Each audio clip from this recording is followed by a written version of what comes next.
45. In the early ages of Christianity, there was little care taken to analyze character. One momentous question was heard over the whole world: Dost thou believe in the Lord with all thine heart? There was but one division among men, the great unatonable division between the disciple and adversary. The love of Christ was all, and in all. And in proportion to the nearness of their memory of his person and teaching, men understood the infinity of the requirements of the moral law, and the manner in which it alone could be fulfilled.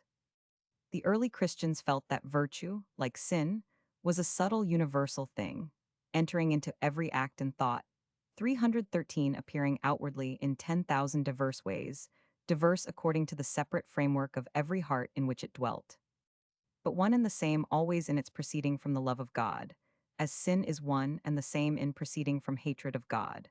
And in their pure, early, and practical piety, they saw there was no need for codes of morality or systems of metaphysics. Their virtue comprehended everything, entered into everything. It was too vast and too spiritual to be defined, but there was no need of its definition. For through faith, working by love, they knew that all human excellence would be developed in due order, but that, without faith, neither reason could define, nor effort reach, the lowest phase of Christian virtue. And therefore, when any of the apostles have occasion to describe or enumerate any forms of vice or virtue by name, there is no attempt at system in their words. They use them hurriedly and energetically, heaping the thoughts one upon another, in order as far as possible to fill the reader's mind with a sense of the infinity both of crime and of righteousness.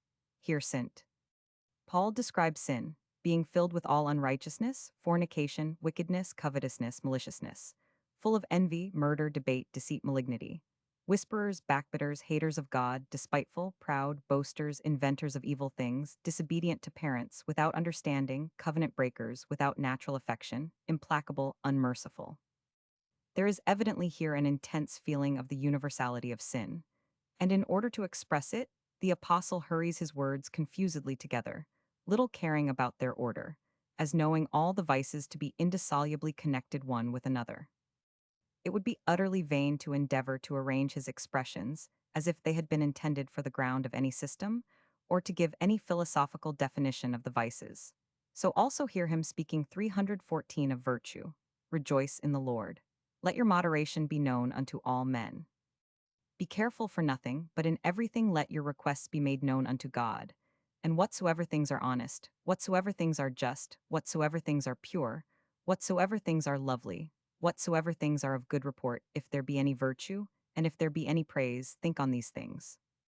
Observe, he gives up all attempt at definition.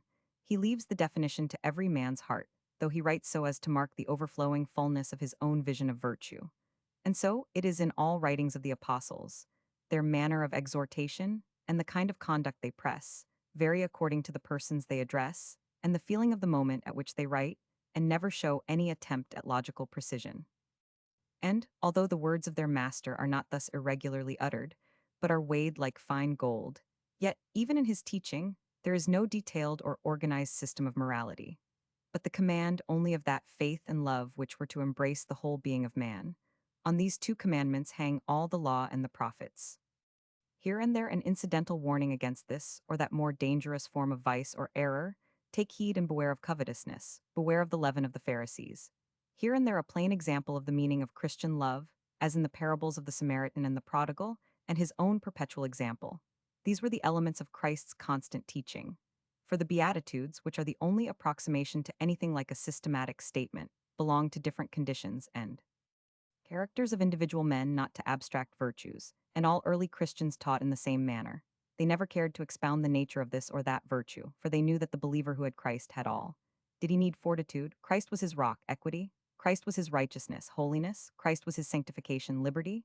Christ was his redemption, temperance. Christ was his ruler, wisdom. Christ was his light, truthfulness. Christ was the truth, charity. Christ was love. 46. Now, exactly in proportion as the Christian religion became less vital, and as the various corruptions which time and Satan brought into it were able to manifest themselves, the person and offices of Christ were less dwelt upon, and the virtues of Christians more. The life of the believer became in some degree separated from the life of Christ, and his virtue, instead of being a stream flowing forth from the throne of God and descending upon the earth, began to be regarded by him as a pyramid upon earth, which he had to build up, step by step, that from the top of it he might reach the heavens. It was not possible to measure the waves of the water of life, but it was perfectly possible to measure the bricks of the Tower of Babel. And gradually, as the thoughts of men were withdrawn from their Redeemer and fixed upon themselves, the virtues began to be squared and counted and classified and put into separate heaps of firsts and seconds, some things being virtuous cardinally, and other things virtuous only north-northwest. It is very curious to put in close juxtaposition the words of the apostles and of some of the writers of the 15th century touching sanctification. For instance, hear first St. Paul to the Thessalonians, "The very God of peace sanctify you wholly, and I pray God your whole spirit and soul and body be preserved blameless unto the coming of our Lord Jesus Christ. Faithful is he that calleth you, who also will do it." And then the following part of a prayer which I translate from a Ms. of the 15th century. "May he the Holy Spirit govern the five senses of my body. May he cause me to embrace the seven works of mercy, and firmly to believe and observe the 12 articles of the faith and the 10 commandments of the law, and defend me from the 7 mortal sins, even to the end." 47. I do not mean that this quaint passage is generally characteristic of the devotion of the 15th century. The very prayer out of which it is taken is in other parts exceedingly beautiful. 141, but the passage is strikingly illustrative of 316, the tendency of the later Romish Church, more especially in its most corrupt condition, just before the Reformation, to throw all religion into forms and ciphers, which tendency, as it affected Christian ethics, was confirmed by the Renaissance enthusiasm for the works of Aristotle and Cicero, from whom the code of the 15th century virtues was borrowed, and whose authority was then infinitely more revered by all the doctors of the Church than that either of St. Paul or St. Peter. 48. Although, however, this change in the tone of the Christian mind was most distinctly manifested when the revival of literature rendered the works of the heathen philosophers the leading study of all the greatest scholars of the period, it had been, as I said before, taking place gradually from the earliest ages. It is, as far as I know, that root of 317, the Renaissance poison tree, which, of all others, is deepest struck, showing itself in various measures through the writings of all the fathers, of course exactly in proportion to the respect which they paid to classical authors, especially to Plato, Aristotle, and Cicero. The mode in which the pestilent study of that literature affected them may be well illustrated by the examination of a single passage from the works of one of the best of them, St. Ambrose, and of the mode in which that passage was then amplified and formalized by later writers. 49. Plato, indeed, studied alone, would have done no one any harm. He is profoundly spiritual and capacious in all his views, and embraces the small systems of Aristotle and Cicero, as the solar system does the earth. He seems to me especially remarkable for the sense of the great Christian virtue of holiness, or sanctification, and for the sense of the presence of the deity in all things, great or small, which always runs in a solemn undercurrent beneath his exquisite playfulness and irony, while all the merely moral virtues may be found in his writings defined in the most noble manner, as a great painter defines his figures, without outlines. But the imperfect scholarship of later ages seems to have gone to Plato, only to find in him the system of Cicero, which indeed was very definitely expressed by him. For it having been quickly felt by all men who strove, unhelped by Christian faith, to enter at the straight gate into the paths of virtue, that there were 4 characters of mind which were protective or preservative of all that was best in man, namely, prudence, justice, courage, and temperance. 142 these were afterwards, with most illogical inaccuracy, called cardinal virtues, prudence being evidently no virtue, but an intellectual gift. But this inaccuracy arose partly from the ambiguous sense of the Latin word virtues, which sometimes, in medieval language, signifies virtues, sometimes powers, being occasionally used in the Vulgate for 318 the word hosts, as in Psalm 103. 148, 100. While fortitudines and exercitus are used for the same word in other places, so that prudence might properly be styled a power, though not properly a virtue, and partly from the confusion of prudence with heavenly wisdom. The real rank of these 4 virtues, if so they are to be called, is however properly expressed by the term cardinal. They are virtues of the compass. those by which all others are directed and strengthened. They are not the greatest virtues, but the restraining or modifying virtues.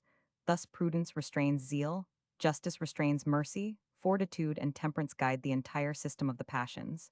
And thus understood, these virtues properly assumed their peculiar leading or guiding position in the system of Christian ethics. But in pagan ethics, they were not only guiding, but comprehensive. They meant a great deal more on the lips of the ancients than they now express to the Christian mind.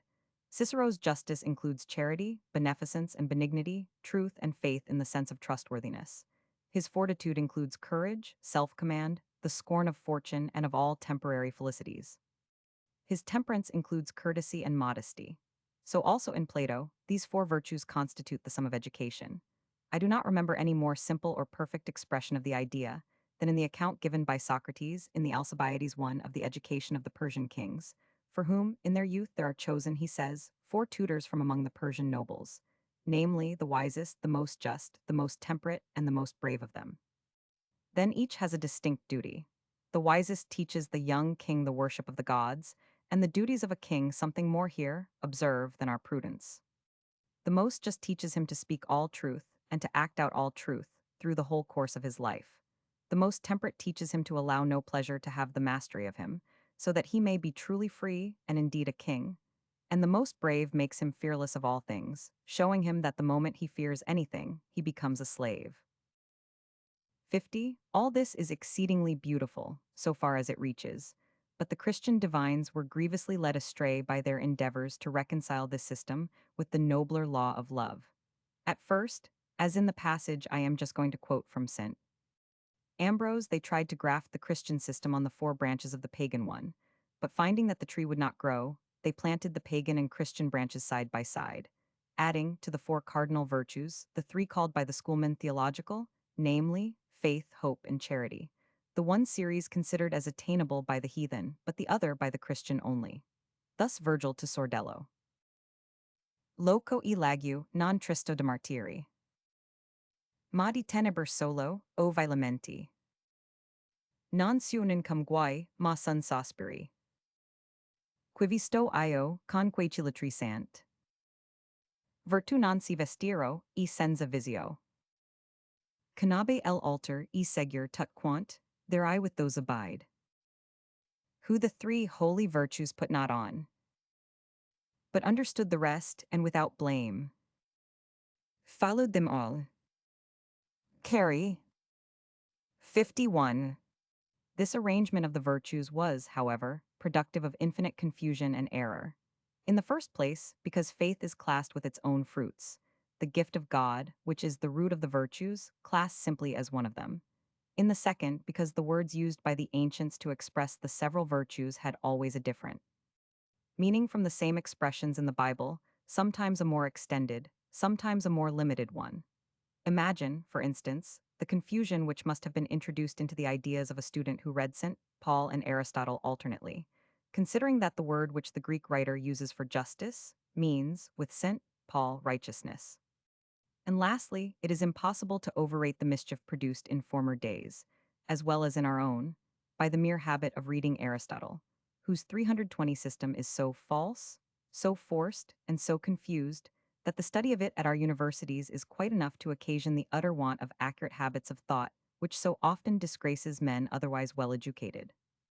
In a word, Aristotle mistakes the prudence or temperance which must regulate the operation of the virtues, for the essence of the virtues themselves, and, striving to show that all virtues are means between two opposite vices, torments his wit to discover and distinguish as many pairs of vices as are necessary to the completion of his system, not disdaining to employ sophistry where invention fails him.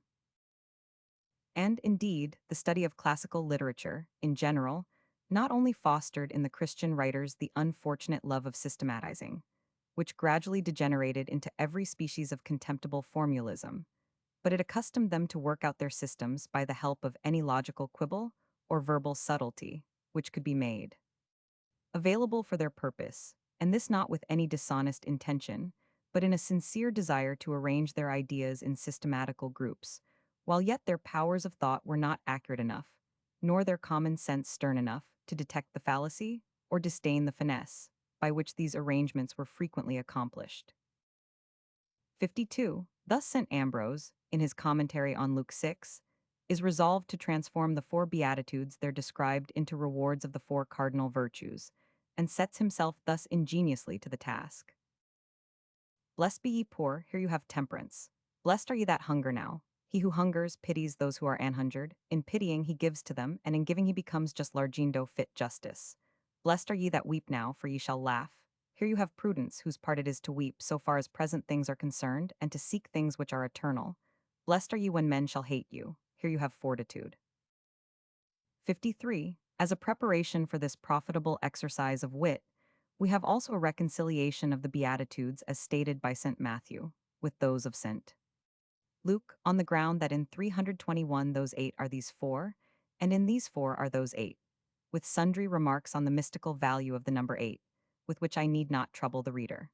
With St. Ambrose, however, this puerile systematization is quite subordinate to a very forcible and truthful exposition of the real nature of the Christian life.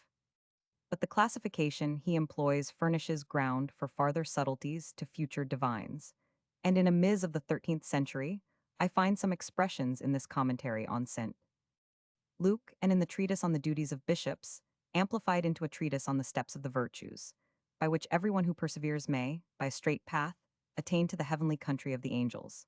Liber de gradibus virtutum, quibus ad patriam angelorum supernam itiner recto, ascenditur ab omni perseverante. These steps are 30 in number 1 expressly for each day of the month, and the curious mode of their association renders the list well worth quoting. 54. Primus gradus est fides recta, unerring faith. Second is spes firma, firm hope. Tertius caritas perfecta, perfect charity. Patientia vera, true patience. Humilitas sancta, holy humility. Mansuetudo, meekness. Intelligentia, understanding. Compunctio cordis, contrition of heart. Oratio, prayer. Confessio pura, pure confession. Penitentia digna, fitting penance. Abstinentia, abstinence fasting. Timor Dei, fear of God. Virginitas, virginity. Justitia, justice. Misericordia, mercy. Eleemosina, almsgiving. Hospitalitas, hospitality. Honor parentum, honoring of parents. Silentium, silence. Concilium bonum, good counsel. Judicium rectum, right judgment. Exemplum bonum, good example. Visitatio infirmorum, visitation of the sick.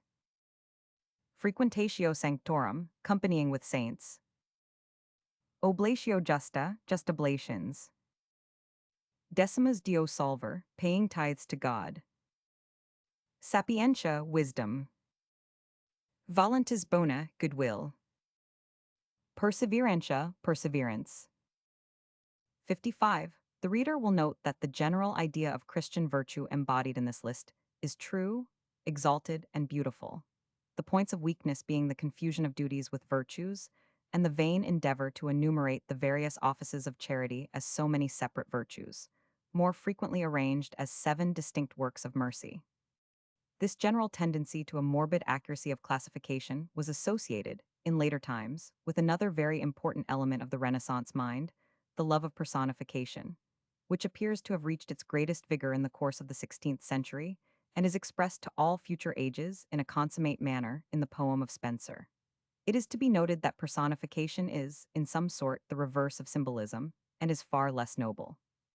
Symbolism is the setting forth of a great truth by an imperfect and inferior sign, as, for instance, of the hope of the resurrection by the form of the piachnix, and it is almost always employed by men in their most serious moods of faith, rarely in recreation. Men who use symbolism forcibly are almost always true believers in what they symbolize, but personification is the bestowing of a human or living form upon an abstract idea. It is, in most cases, a mere recreation of the fancy, and is apt to disturb the belief in the reality of the thing personified. Thus, symbolism constituted the entire system of the Mosaic dispensation. It occurs in every word of Christ's teaching. It attaches perpetual mystery to the last and most solemn act of his life. But I do not recollect a single instance of personification in any of his words. And as we watch, thenceforward, the history of the Church, we shall find the 323 declension of its faith exactly marked by the abandonment of symbolism 144, and the profuse employment of personification even to such an extent that the virtues came, at last, to be confused with the saints. And we find in the later litanies, Saint Faith, Saint Hope, Saint Charity, and Saint Chastity, invoked immediately after Saint Clara and Saint Bridget. 56. Nevertheless, in the hands of its early and earnest masters, in whom fancy could not overthrow the foundations of faith, personification is often thoroughly noble and lovely, the earlier conditions of it being just as much more spiritual and vital than the later ones, as the still earlier symbolism was more spiritual than they. Compare, for instance, Dante's burning charity, running and returning at the wheels of the chariot of God. So ruddy that her form had scarce been known within a furnace of clear flame. With Reynold's charity, a nurse in a white dress, climbed upon by three children. And not only so, but the number and nature of the virtues differ considerably in the statements of different poets and painters, according to their own views of religion, or to the manner of life they had it in mind to illustrate. Giotto, for instance, arranges his system altogether differently at Assisi, where he is setting forth the monkish life, and in the Arena Chapel, where he treats of that of mankind in general, and where, therefore, he gives only the so-called theological and cardinal virtues. While, at Assisi, the three principal virtues are those which are reported to have appeared in vision. To St. Francis, chastity, obedience, and poverty. Chastity being attended by fortitude, purity, and penance, obedience by prudence and humility, poverty by hope and charity. The systems vary with almost every writer, and in almost every important work of art which embodies them, being more or less spiritual according to the 324 power of intellect by which they were conceived. The most noble in literature are, I suppose, those of Dante and Spenser, and with these we may compare five of the most interesting series in the early art of Italy, namely those of Orcagna, Giotto, and Simon Memmi at Florence and Padua, and those of St. Mark's and the Ducal Palace at Venice. Of course, in the richest of these series, the vices are personified together with the virtues, as in the Ducal Palace, and by the form or name of opposed vice, we may often ascertain, with much greater accuracy than would otherwise be possible, the particular idea of the contrary virtue in the mind of the writer or painter. Thus, when opposed to prudence or prudentia on the one side, we find folly or stultitia on the other. It shows that the virtue understood by prudence is not the mere guiding or cardinal virtue, but the heavenly wisdom 146 opposed to that folly which hath said in its heart, there is no God, and of which it is said, the thought of foolishness is sin, and again, such as be foolish shall not stand in thy sight. This folly is personified, in early painting and illumination, by a half-naked man, greedily eating an apple or other fruit and brandishing a club, showing that sensuality and violence are the two principal characteristics of foolishness and lead into atheism. The figure in early psalters always forms the letter D, which commences the 53rd Psalm, Dixit incipiens. 57. In reading Dante, this mode of reasoning from contraries is a great help, for his philosophy of the vices is the only one which admits of classification. His descriptions of virtue, while they include the ordinary formal divisions, are far too profound and extended to be brought under definition. Every line of the Paradise is full of the most exquisite and spiritual expressions of Christian truth, and that poem is only less read than the Inferno because it requires far greater attention, and perhaps, for its full enjoyment, a holier heart. 58. His system in the Inferno is briefly this. The whole nether world is divided into 7 circles, deep within deep, in each of which, according to its depth, severe punishment is inflicted. These 7 circles, reckoning them downwards, are thus allotted to those who have lived virtuously but knew not Christ, to lust, to gluttony, to avarice and extravagance, to anger and sorrow, to heresy, to violence and fraud.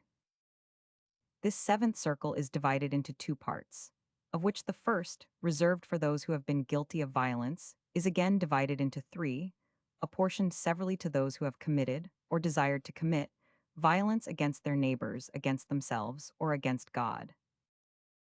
The lowest hell, reserved for the punishment of fraud, is itself divided into 10 circles, wherein are severally punished the sins of betraying women, flattery, simony, false prophecy, peculation, hypocrisy, theft, false counsel, schism and imposture, treachery to those who repose entire trust in the traitor.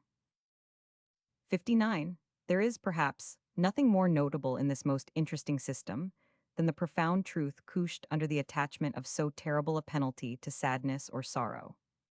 It is true that idleness does not elsewhere appear in the scheme, and is evidently intended to be included in the guilt of sadness 326 by the word accidioso. But the main meaning of the poet is to mark the duty of rejoicing in God, according both to St. Paul's command and Isaiah's promise, Thou meetest him that rejoiceth and worketh righteousness, 147, I do not know words that might with more benefit be borne with us, and set in our hearts momentarily against the minor regrets and rebelliousnesses of life, than these simple ones. Tristi famo, nel air dolce ci del sol s'allegra, or ci attristium nella belletta negra. We once were sad, in the sweet air made gladsome by the sun. Now in these murky settlings are we sad 148. Carry. The virtue usually opposed to this vice of sullenness is alacritas, uniting the sense of activity and cheerfulness. Spencer has cheerfulness simply, in his description, never enough to be loved or praised, of the virtues of womanhood, first feminineness or womanhood in specialty, then, next to her sate goodly shamefastness, ne ever durst her eyes from ground uprear. Ne ever once did look up from her disse, 149.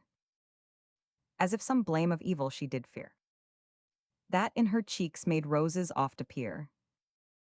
And her against sweet cheerfulness was placed, whose eyes, like twinkling stars in evening clear, were decked with smiles that all sad humors chased.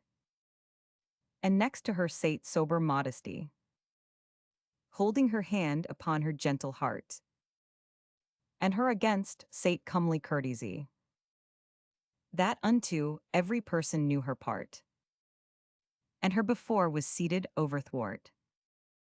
Soft silence and submiss obedience, both linked together, never to dispart. 60. Another notable point in Dante's system is the intensity of uttermost punishment given to treason, the peculiar sin of Italy, and that to which, at this day, she attributes her own misery with her own lips. An Italian, questioned as to the causes of the failure of the campaign of 1848, always makes one answer: we were betrayed.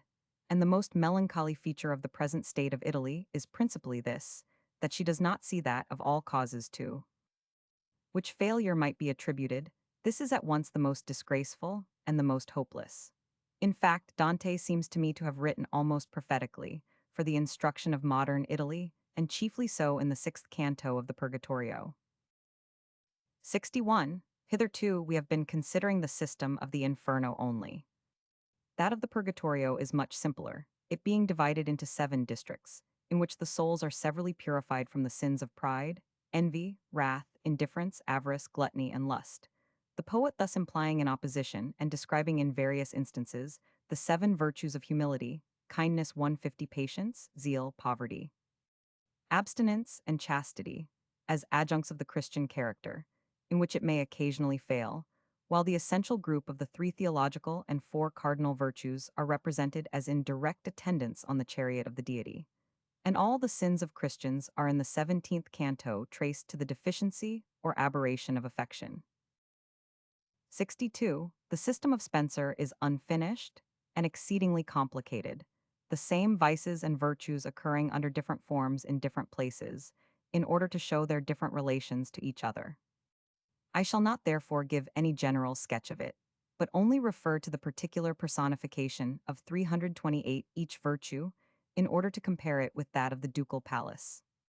The peculiar superiority of his system is in its exquisite setting forth of chastity under the figure of Britomart, not monkish chastity, but that of the purest love. In completeness of personification, no one can approach him. Not even in Dante do I remember anything quite so great as the description of the captain of the lusts of the flesh. As pale and wan as ashes was his look, his body lean and meager as a rake, and skin all withered like a dried rook. Thereto as cold and dreary as a snake, that seemed to tremble evermore and quake. All in a canvas thin he was bedight, and girded with a belt of twisted brake. Upon his head he wore an helmet light, made of a dead man's skull. He rides upon a tiger, and in his hand is a bow bent, and many arrows under his right side. Headed with flint and feathers bloody dyed. The horror and the truth of this are beyond everything that I know, out of the pages of inspiration. Note the heading of the arrows with flint, because sharper and more subtle in the edge than steel, and because steel might consume away with rust, but flint not. And consider in the whole description how the wasting away of body and soul together, and the coldness of the heart, which unholy fire has consumed into ashes, and the loss of all power, and the kindling of all terrible impatience, and the implanting of thorny and inextricable griefs, are set forth by the various images, the belt of brake, the tiger steed, and the light helmet, girding the head with death. 63. Perhaps the most interesting series of the virtues expressed in Italian art are those above mentioned of Simon 329 Memmi in the Spanish chapel at Florence, of Ambrogio di Lorenzo in the Palazzo Pubblico of Pisa, of Orcagna in Orsan Michele at Florence, of Giotto at Padua and Assisi, in mosaic on the central cupola of St. Mark's, and in sculpture on the pillars of the Ducal Palace. The first two series are carefully described by Lord Lindsay. Both are too complicated for comparison with the more simple series of the Ducal Palace. The other four, of course, agree in giving first the cardinal and evangelical virtues. Their variations in the statement of the rest will be best understood by putting them in a parallel arrangement. St. Mark's, Orcagna, Giotto, Ducal Palace. Constancy, perseverance, constancy. Modesty, modesty. Chastity, virginity, chastity, chastity. Patience, patience, patience. Mercy. Abstinence, abstinence. Piety, devotion. Benignity. Humility, humility, humility's humility. Obedience, obedience, obedience. Docility. Caution. Poverty, honesty. Liberality. Alacrity. 64.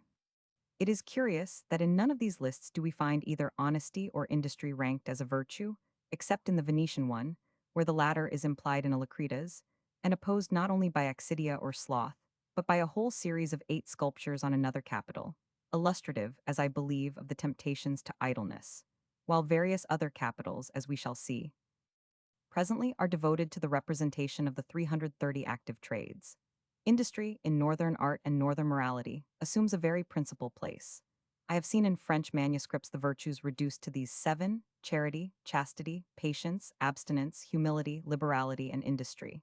And I doubt whether, if we were but to add honesty or truth, a wiser or shorter list could be made out. 65. We will now take the pillars of the Ducal Palace in their order. It has already been mentioned Vol. 1, Chap. 146. That there are in all 36 great pillars supporting the lower story, and that these are to be counted from right to left, because then the more ancient of them come first. And that, thus arranged, the first, which is not a shaft but a pilaster, will be the support of the vine angle, the 18th will be the great shaft of the fig tree angle, and the 36th that of the judgment angle. 66. All their capitals, except that of the first, are octagonal, and are decorated by 16 leaves, differently enriched in every capital, but arranged in the same way. 8 of them rising to the angles and there forming volutes. The 8 others set between them, on the sides, rising halfway up the bell of the capital, their nodding forward and showing above them, rising out of their luxuriance, the groups or single figures which we have to examine. In some instances, the intermediate or lower leaves are reduced to 8 sprays of foliage, and the capital is left dependent for its effect on the bold position of the figures. In referring to the figures on the octagonal capitals, I shall call the outer side, fronting either the C or the piazzetta, the first side, and so count round from left to right, the fourth side being thus, of course, the innermost.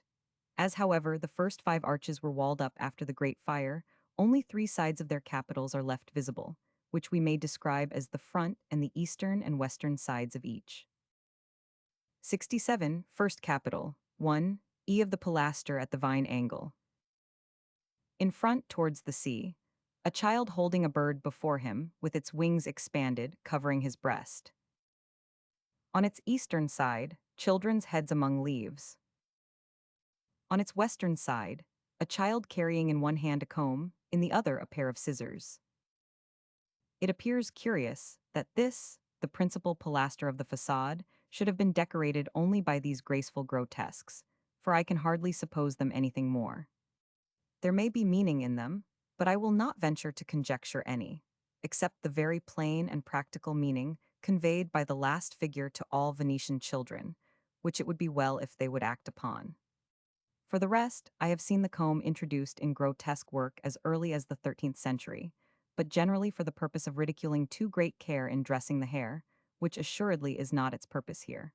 The children's heads are very sweet and full of life, but the eyes sharp and small. 68. Second capital. Only 3 sides of the original work are left unburied by the mass of added wall. Each side has a bird, one web-footed with a fish, one clawed with a serpent which opens its jaws and darts its tongue at the bird's breast, the third pluming itself with a feather between the mandibles of its bill. It is by far the most beautiful of the 3 capitals decorated with birds. Third capital also has 3 sides only left. They have 3 heads, large and very ill cut, one female and crowned. Fourth capital has 3 children.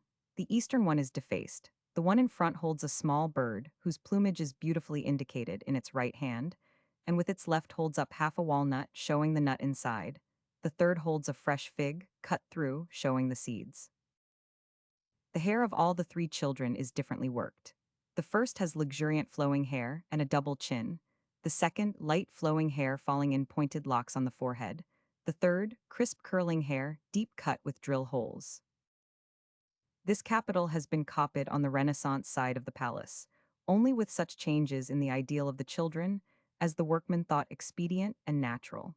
It is highly interesting to compare the child of the 14th with the child of the 15th century. The early heads are full of youthful life, playful, humane, affectionate, beaming with sensation and vivacity, but with much manliness and firmness also, not a little cunning, and some cruelty perhaps beneath all, the features small and hard and the eyes keen. There is the making of rough and great men in them. But the children of the 15th century are dull, smooth-faced dunces, without a single meaning line in the fatness of their stolid cheeks. And, although, in the vulgar sense, as handsome as the other children are ugly, capable of becoming nothing but perfumed coxcombs. Fifth capital, still 3 sides only left, bearing 3 half-length statues of kings. This is the first capital which bears any inscription. In front, a king with a sword in his right hand points to a handkerchief embroidered and fringed, with a head on it, carved on the cavetto of the abacus. His name is written above, Titus Vespasian Imperator contracted. On eastern side, Trajanus Imperator. Crowned, a sword in right hand and scepter in left. On western, Octavianus Augustus Imperator. The oct is broken away. He bears a globe in his right hand, with mundus passus upon it, a scepter in his left, which I think has terminated in a human figure. He has a flowing beard and a singularly high crown. The face is much injured, but has once been very noble in expression. Sixth capital has large male and female heads, very coarsely cut, hard and bad. 69. Seventh capital. This is the first of the series which is complete, the first open arch of the lower arcade being between it and the sixth. It begins the representation of the virtues. First side, largitas or liberality, always distinguished from the higher charity. A male figure with his lap full of money which he pours out of his hand. The coins are plain, circular, and smooth. There is no attempt to mark device upon them. The inscription above is Largitas me honorat. In the copy of this design on the 25th capital, instead of showering out the gold from his open hand, The figure holds it in a plate or salver, introduced for the sake of disguising the direct imitation. The changes thus made in the Renaissance pillars are always injuries. This virtue is the proper opponent of avarice, though it does not occur in the systems of Orcagna or Giotto, being included in charity.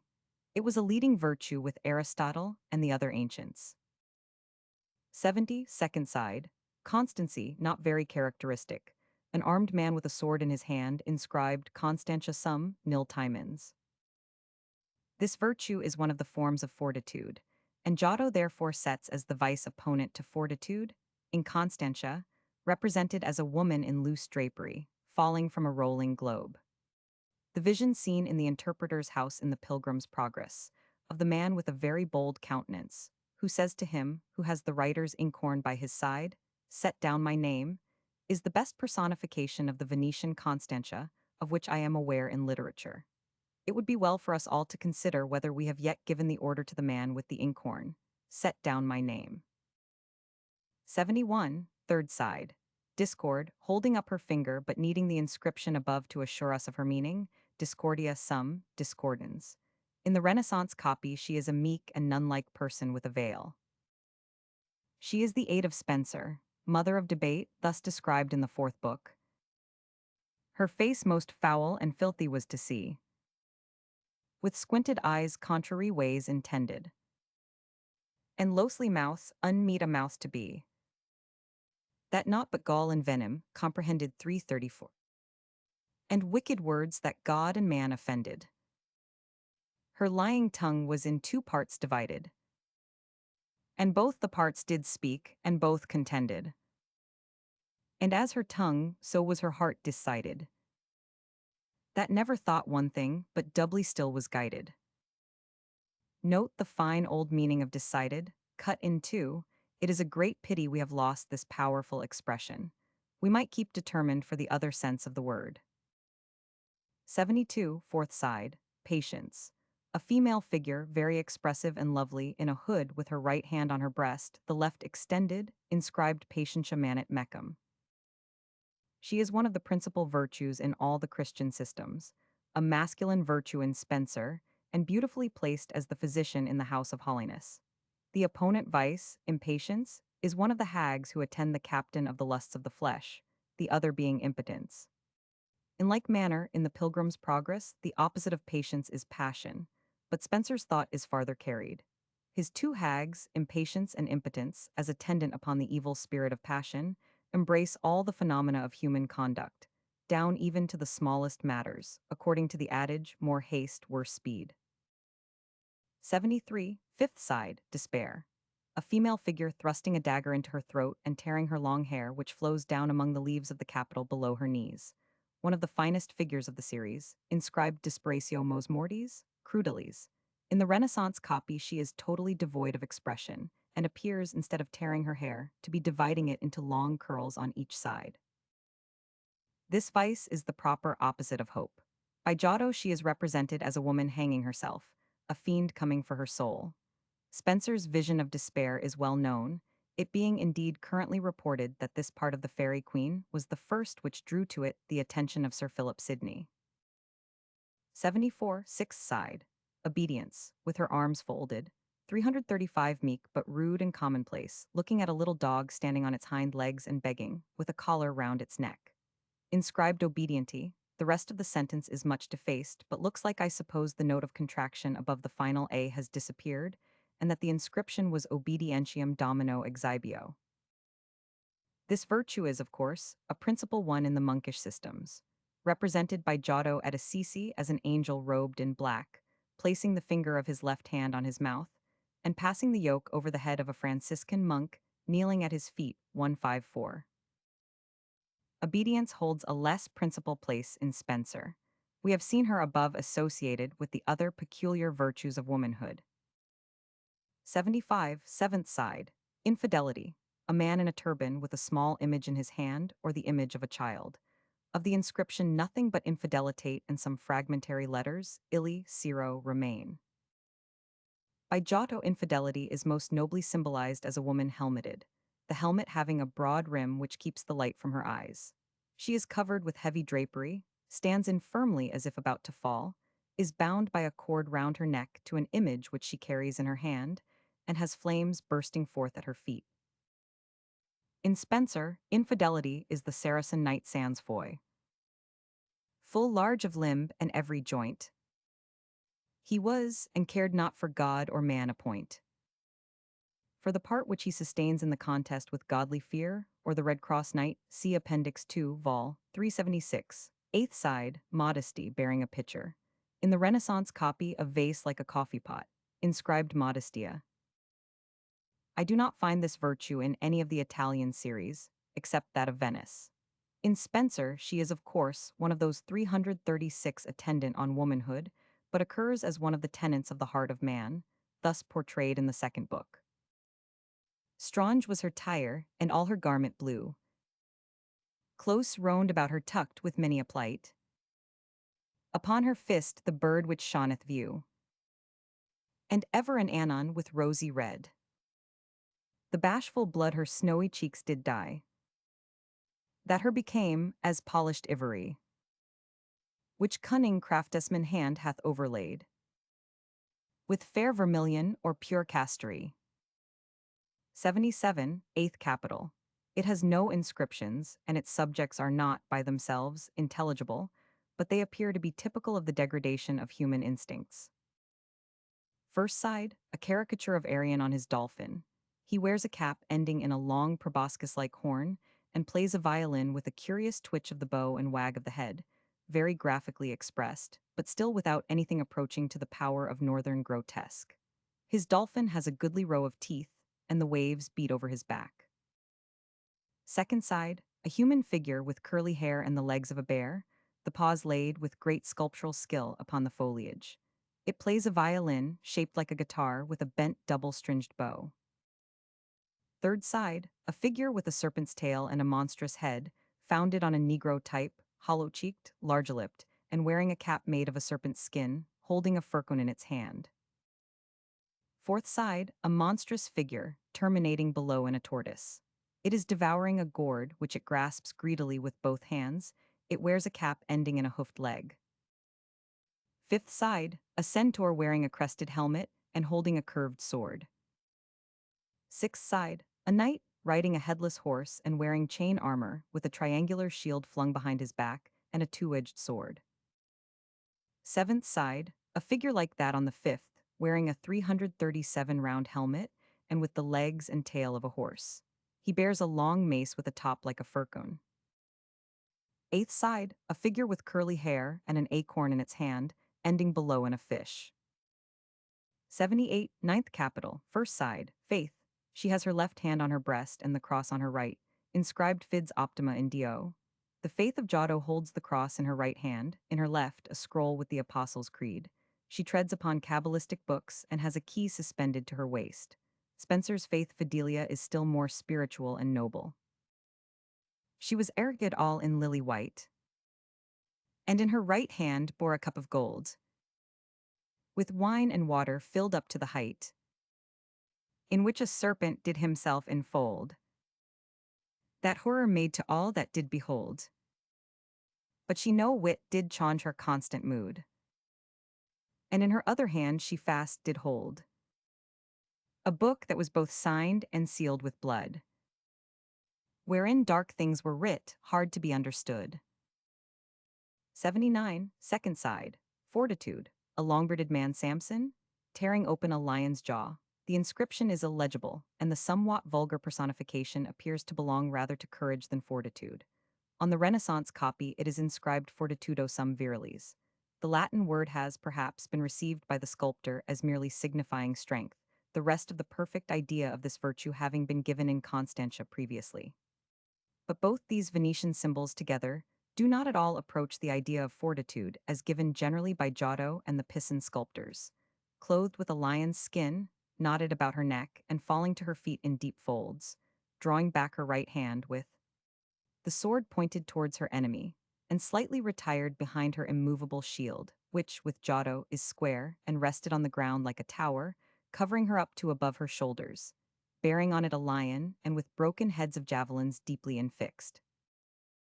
Among the Greeks, this is, of course, one of the principal 338 virtues, apt, however, in their ordinary conception of it to degenerate into mere manliness or courage. 80, third side, temperance, bearing a pitcher of water and a cup. Inscription, illegible here, and on the Renaissance copy nearly so, temperantia sum inam ls, only left. In this somewhat vulgar and most frequent conception of this virtue afterwards continually repeated, as by Sir Joshua in his window at New College temperance, is confused with mere abstinence, the opposite of gula or gluttony. Whereas the Greek temperance, a truly cardinal virtue, is the moderator of all the passions. And so represented by Giotto, who has placed a bridle upon her lips and a sword in her hand, the hilt of which she is binding to the scabbard. In his system, she is opposed among the vices, not by gula or gluttony, but by ira, anger. So also the temperance of Spenser or Sir Guyon, but with mingling of much sternness. A goodly knight, all armed in harness meet. That from his head no place appeared to his feet. His carriage was full comely and upright, his countenance demure and temperate, but yet so stern and terrible in sight, that churred his friends and did his foes amate. The temperance of the Greeks involves the idea of prudence, and is a most noble virtue, yet properly marked by Plato as inferior to sacred enthusiasm, though necessary for its government. He opposes it, under the name mortal temperance or the temperance which is of men, to divine madness or inspiration. But he most justly and nobly expresses the general idea of it under the term, which, in the Ph. Drews, is divided into various intemperances with respect to various objects, and set forth under the image of a black, vicious, diseased, and furious horse, yoked by the side of prudence or wisdom, set forth under the figure of a white horse with a crested and noble head, like that which we have among the Elgin marbles to the chariot of the soul. The system of Aristotle, as above stated, is throughout a mere complicated blunder, supported by sophistry. 339, the laboriously developed mistake of temperance, for the essence of the virtues which it guides. Temperance in the medieval systems is generally opposed by anger or by folly or gluttony, but her proper opposite is Spenser's acrasia, the principal enemy of Sir Guyon, at whose gates we find the subordinate vice excess as the introduction to intemperance, a graceful and feminine image necessary to illustrate the more dangerous forms of subtle intemperance, as opposed to the brutal gluttony in the first book. She presses grapes into a cup because of the words of St. Paul, "Be not drunk with wine, wherein is excess, but always delicately." Into her cup she scruzzed with dainty breach. Of her fine fingers, without foul impeach, that so fair winepress made the wine more sweet. The reader will, I trust, pardon these frequent extracts from Spenser, for it is nearly as necessary to point out the profound divinity and philosophy of our great English poet as the beauty of the ducal palace. 81, fourth side. Humility with a veil upon her head, carrying a lamp in her lap. Inscribed in the copy, Humilita's habitat in me. This virtue is, of course, a peculiarly Christian one, hardly recognized in the pagan systems, though carefully impressed upon the Greeks in early life in a manner which at this day it would be well if we were to imitate, and together with an almost feminine modesty, giving an exquisite grace to the conduct and bearing of the well-educated Greek youth. It is, of course, one of the leading virtues in all the monkish systems, but I have not any notes of the manner of its representation. 82, fifth side. Charity. A woman with her lap full of loaves, giving one to a child, who stretches his arm out for it across a broad gap in the leafage of the Capitol. Again, very far inferior to the Giotesque rendering of this virtue. In the Arena Chapel, she is distinguished from all the other virtues by having a circular glory round her head and a cross of fire.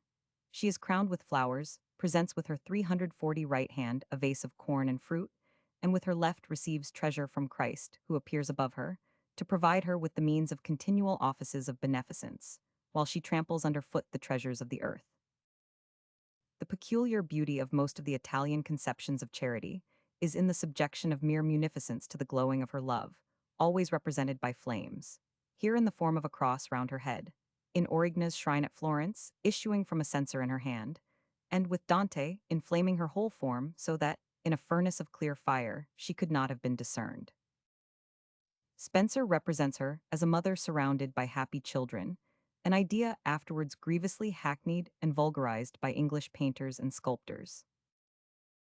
83, sixth side, Justice, crowned and with sword, inscribed in the copy Rex sum justici. This idea was afterwards much amplified and adorned in the only good capital of the Renaissance series, under the judgment angle. Giotto has also given his whole strength to the painting of this virtue, representing her as enthroned under a noble Gothic canopy, holding scales, not by the beam, but one in each hand. A beautiful idea, showing that the equality of the scales of justice is not owing to natural laws, but to her own immediate weighing the opposed causes in her own hands. In one scale is an executioner beheading a criminal, in the other an angel crowning a man who seems in Salvatico's plate to have been working at a desk or table. Beneath her feet is a small predella, representing various persons riding securely in the woods and others dancing to the sound of music. Spenser's Justice, Sir Artegall, is the hero of an entire book, and the betrothed knight of Britomart or Chastity. 84, seventh side, Prudence. A man with a book and a pair of compasses, wearing the noble cap, hanging down towards the shoulder, and bound in a fillet round the brow, which occurs so frequently during the 14th century in Italy in the portraits of men occupied in any civil capacity. This virtue is, as we have seen, conceived under very different degrees of dignity, from mere worldly prudence up to heavenly wisdom, being opposed sometimes by stultitia, sometimes by ignorantia. I do not find, in any of the representations of her, that her truly distinctive character, namely forethought, is enough insisted upon. Giotto expresses her vigilance and just measurement or estimate of all things by painting her as Janisheded, and gazing into a convex mirror, with compasses in her right hand, the convex mirror showing her power of looking at many things in small compass. But forethought or anticipation, by which, independently of greater or less natural capacities, one man becomes more prudent than another, is never enough considered or symbolized. The idea of this virtue oscillates, in the Greek systems, between temperance and heavenly wisdom. 85, eighth side, Hope. A figure full of devotional expression, holding up its hands as in prayer, and looking to a hand which is extended towards it out of sunbeams. In the Renaissance copy, this hand does not appear. Of all the virtues, this is the most distinctively Christian. It could not, of course, enter definitely into any pagan scheme. And above all others, it seems to me the testing virtue, that by the possession of which we may most certainly determine whether we are Christians or not. For many men have charity, that is to say, general kindness of heart, or even a kind of faith, who have not any habitual hope of, or longing for, heaven. The hope of Giotto is represented as winged, rising in the air, while an angel holds a crown before her. I do not know if Spenser was the first to introduce our marine virtue, leaning on an anchor, a symbol as inaccurate as it is vulgar. For, in the first place, anchors are not for men but for ships, and in the second, anchorage is the characteristic not of hope but of faith. Faith is dependent, but hope is aspirant. Spenser, however, introduces hope twice, the first time as the virtue with the anchor, but afterwards fallacious hope far more beautifully in the Mask of Cupid. She always smiled, and in her hand did hold an holly water sprinkle dipped in dio. 86, 10th capital, first side, Luxury the opposite of chastity, as above explained. A woman with a jeweled chain across her forehead, smiling as she looks into a mirror, exposing her breast by drawing down her dress with one hand. Inscribed Luxuria sum immensa. These subordinate forms of vice are not met with so frequently in art as those of the opposite virtues, but in Spenser we find them all. His luxury rides upon a goat. In a green gown he clothed was full fair, which underneath did hide his filthiness. And in his hand a burning heart he bare.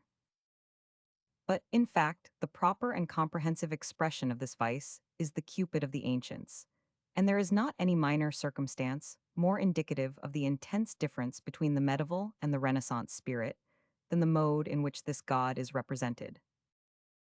I have above said that all great European art is rooted in the 13th century, and it seems to me that there is a kind of central year about which we may consider the energy of the Middle Ages to be gathered, a kind of focus of time which, by what is to my mind a most touching and impressive divine appointment, has been marked for us by the greatest writer of the Middle Ages, in the first words he utters, namely, the year 1300, the mezzo del canon of the life of Dante. Now, therefore, to Giotto, the contemporary of Dante, and who drew Dante's still existing portrait in this very year, 1300, we may always look for the central medieval idea in any subject, and observe how he represents Cupid, as one of three, a terrible trinity, his companions being Satan and Death, and he himself a lean scarecrow with bow, quiver, and fillet and feet. Ending in clause 155, thrust down into hell by penance, from the presence of purity and fortitude. Spencer, who has been so often noticed as furnishing the exactly intermediate type of conception between the medieval and the Renaissance, indeed represents Cupid under the form 343 of a beautiful winged god, and riding on a lion, but still no plaything of the graces, but full of terror. With that the darts which his right hand did strain, full dreadfully he shook, that all did quake, and clapped on high his colored wings twain, that all his many it afraid did make. His many, that is to say, his company, and observe what a company it is. Before him go fancy, desire, doubt, danger, fear, fallacious hope, dissemblance, suspicion, grief, fury, displeasure, despite, and cruelty. After him, reproach, repentance, shame, unquiet care, and fond unthrifty head, lewd loss of time, and sorrow seeming dead, inconstant change, and false disloyalty, consuming riot eyes, and guilty dread, of heavenly vengeance, faint infirmity, vile poverty, and lastly death with infamy. Compare these two pictures of Cupid with the love god of the Renaissance, as he is represented to this day, confused with angels in every faded form of ornament and allegory, in our furniture, our literature, and our minds. 87, second side, gluttony, a woman in a turban with a jeweled cup in her right hand, in her left the clawed limb of a bird which she is gnawing, inscribed Gula sign ordine sum. Spencer's gluttony is more than usually fine. His belly was upblown with luxury, and eke with fatness swollen were his eyne. And like a crane his neck was long and fine, wherewith he swallowed up excessive feast, for want whereof poor people oft did pine. He rides upon a swine, and is clad in vine leaves with a garland of ivy. Compare the account of excess above, as opposed to temperance. 88, third side, pride. A knight with a heavy and stupid face, holding a sword with three edges, his armor covered with ornaments in the form of roses, and with 344 ears attached to his helmet. The inscription indecipherable, all but superbia. Spencer has analyzed this vice with great care. He first represents it as the pride of life, that is to say, the pride which runs in a deep undercurrent through all the thoughts and acts of men. As such, it is a feminine vice, directly opposed to holiness, and mistress of a castle called the House of Pride, and her chariot is driven by Satan, with a team of beasts, ridden by the mortal sins. In the throne chamber of her palace she is thus described. So proud she shined in her princely state, looking to heaven, for earth she did disdain, and sitting high, for lowly she did hate. Lo, underneath her scornful feet was lain a dreadful dragon with an hideous train, and in her hand she held a mirror bright, where in her face she often viewed fame. The giant Orgoglio is a baser species of pride, born of the earth and Aeolus, that is to say, of sensual and vain conceits. His foster father and the keeper of his castle is ignorance. Book 1, Canto 8. Finally, disdain is introduced, in other places, as the form of pride which vents itself in insult to others. 89, fourth side, anger. A woman tearing her dress open at her breast. Inscription here undecipherable, but in the Renaissance copy it is ira crudelis est in me. Giotto represents this vice under the same symbol, but it is the weakest of all the figures in the Arena Chapel.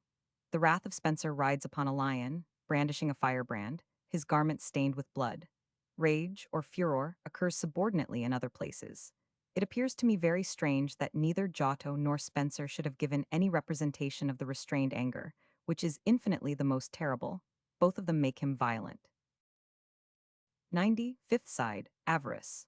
An old woman with a veil over her forehead and a bag of money in each hand, a figure very marvelous for power of expression. The throat is all 345 made up of sinews with skinny channels deep between them, strained as by anxiety and wasted by famine. The features hungerbitten, the eyes hollow, the look glaring and intense, yet without the slightest caricature. Inscribed in the Renaissance copy, Avaritia impletur. Spencer's Avarice the Vice is much feebler than this, but the god Mammon and his kingdom have been described by him with his usual power. Note the position of the house of Richesse. Betwixt them both was but a little stride. That did the house of Richesse from Helmeth divide.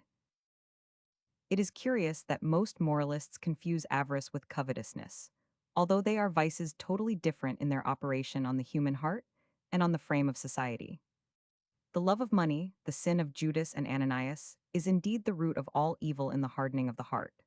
But covetousness, which is idolatry, the sin of Ahab, that is, the inordinate desire of some seen or recognized good, thus destroying peace of mind, is probably productive of much more misery in heart and error in conduct than avarice itself. Only covetousness is not so inconsistent with Christianity. For covetousness may partly proceed from vividness of the affections and hopes, as in David, and be consistent with much charity, not so avarice. 91, sixth side. Idleness, Accidia, a figure much broken away, having had its arms round two branches of trees. I do not know why idleness should be represented as among trees, unless, in the Italy of the 14th century, forest country was considered as desert, and therefore the domain of idleness. Spencer fastens this vice especially upon the clergy. Upon a slothful essay he chose to ride. Arid in habit blacky, and amies thin. Like to an holy monk, the service to begin. And in his hand his portes still he bare. That much was worn, but therein little read. And he properly makes him the leader of the train of the vices. May seem the wain was very evil led. When such an one had guiding of the way. Observe that subtle touch of truth in the wearing of the portes, indicating the abuse of books by idle readers, so thoroughly characteristic of unwilling studentship from the schoolboy upwards. 92, seventh side, vanity. She is smiling complacently as she looks into a mirror in her lap. Her robe is embroidered with roses, and roses form her crown, undecipherable. There is some confusion in the expression of this vice, between pride in the personal appearance and lightness of purpose. The word vanitas generally, I think, bears, in the medieval period, the sense given it in Scripture. Let not him that is deceived trust in vanity, for vanity shall be his recompense. Vanity of vanities. The Lord knoweth the thoughts of the wise, that they are vain. It is difficult to find this sin, which after pride is the most universal, perhaps the most fatal, of all, fretting the whole depth of our humanity into storm to waft a feather or to drown a fly, definitely expressed in art. Even Spencer, I think, has only partially expressed it under the figure of Pietria, more properly idle mirth, in the second book. The idea is, however, entirely worked out in the Vanity Fair of the Pilgrim's Progress. 93, eighth side, envy, one of the noblest pieces of expression in the series. She is pointing malignantly with her finger. A serpent is wreathed about her head like a cap, another forms the girdle of her waist, and a dragon rests in her lap. Giotto has, however, represented her, with still greater subtlety, as having her fingers terminating in claws, and raising her right hand with an expression partly of impotent regret, partly of involuntary grasping. A serpent, issuing from her mouth, is about to bite her between the eyes. She has long membranous ears, horns on her head, and flames consuming her body. The envy of Spencer is only inferior to that of Giotto, because the idea of folly and quickness of hearing is not suggested by the size of the ear. In other respects it is even finer, joining the idea of fury, in the wolf on which he 347 rides, with that of corruption on his lips, and of discoloration or distortion in the whole mind. Malicious envy rode upon a ravenous wolf, and still did chaw between his cankred teeth a venomous toad, that all the poison ran about his jaw, all in a curdle of discolored say. He clothed was, painted full of eyes, and in his bosom secretly there lay an hateful snake, the which his tail updies, in many folds, and mortal sting implies. He has developed the idea in more detail, and still more loathsomely, in the 12th canto of the 5th book. 94, 11th capital. Its decoration is composed of 8 birds, arranged as shown in Plate 5, of the 7 lamps which, however, was sketched from the Renaissance copy. These birds are all varied in form and action, but not so as to require special description. 95, 12th capital. This has been very interesting, but is grievously defaced, 4 of its figures being entirely broken away, and the character of 2 others quite undecipherable. It is fortunate that it has been copied in the 33rd capital of the Renaissance series, from which we are able to identify the lost figures. First side, Misery, a man with a wan face, seemingly pleading with a child who has its hands crossed on its breast. There is a buckle at his own breast in the shape of a cloven heart, inscribed Miseria. The intention of this figure is not altogether apparent, as it is by no means treated as a vice, the distress seeming real, and like that of a parent in poverty mourning over his child. Yet it seems placed here as in direct opposition to the virtue of cheerfulness, which follows next in order. Rather, however, I believe, with the intention of illustrating human life, than the character of the vice which, as we have seen, Dante placed in the circle of hell. The word in that case would, I think, have been tristitia, the unholy grief of Spenser. All in sable sorrowfully clad, down hanging his dull head with heavy cheer. A pair of pincers in his hand he had, with which he pinched people to the heart. He has farther amplified the idea under another figure in the 5th canto of the 4th book. His name was Care, a blacksmith by his trade, that neither day nor night from working spared, but to small purpose iron wedges made. Those be unquiet thoughts that careful minds invade. Rude was his garment, and to rags all rent. Ne better had he, ne for better cared. With blistered hands among the cinders brent. It is to be noticed, however, that in the Renaissance copy this figure is stated to be, not miseria but misericordia. The contraction is a very moderate one, misericordia being in Old Mis written always as mia. If this reading be right, the figure is placed here rather as the companion than the opposite of cheerfulness, unless, indeed, it is intended to unite the idea of mercy and compassion with that of sacred sorrow. 96, second side, cheerfulness.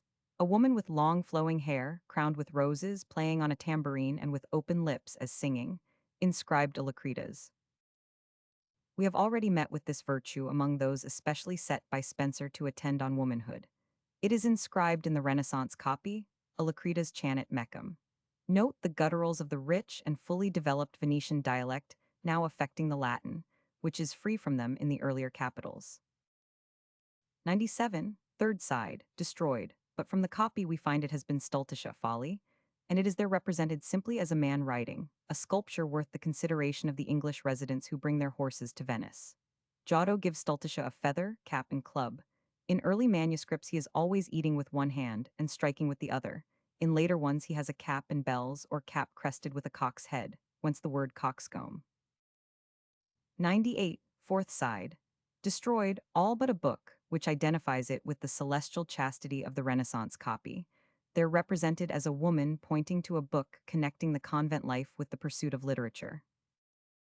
Spenser's chastity, Britomart, is the most exquisitely wrought of all his characters, but as before noticed, she is not the chastity of the convent, but of wedded life. 99, fifth side. Only a scroll is left, but from the copy we find it has been honesty or truth, inscribed honestatum diligo. It is very curious that among all the Christian systems of the virtues which we have examined, we should find this one in Venice only. The truth of Spenser, Una, is, after chastity, the most exquisite character in the Fairy Queen. 106th side, falsehood, an old woman leaning on a crutch, and inscribed in the copy, falsitas in me semper est. The fidessa of Spenser, the great enemy of Una, or truth, is far more subtly conceived, probably not without special reference to the papal deceits. In her true form she is a loathsome hag, but in her outward aspect, a goodly lady, clad in scarlet red, purfled with gold and pearl. Her wanton palfrey all was overspread with tinsel trappings, woven like a wave. whose bridle rung with golden bells and bosses brave. Dante's fraud, Jurion, is the finest personification of all, but the description Inferno, Canto 17, is too long to be quoted. 101, seventh side, Injustice, an armed figure holding a halberd, so also in the copy. The figure used by Giotto with the particular intention of representing unjust government is represented at the gate of an embattled castle in a forest between rocks, while various deeds of violence are committed at his feet. Spenser's Adicia is a furious hag, at last transformed into a tiger. Eighth side, a man with a dagger looking sorrowfully at a child, who turns its back to him. I cannot understand this 350 figure. It is inscribed in the copy, Astynetia abstinentia, optima. 102, 13th capital. It has lions' heads all round, coarsely cut. 14th capital. It has various animals, each sitting on its haunches.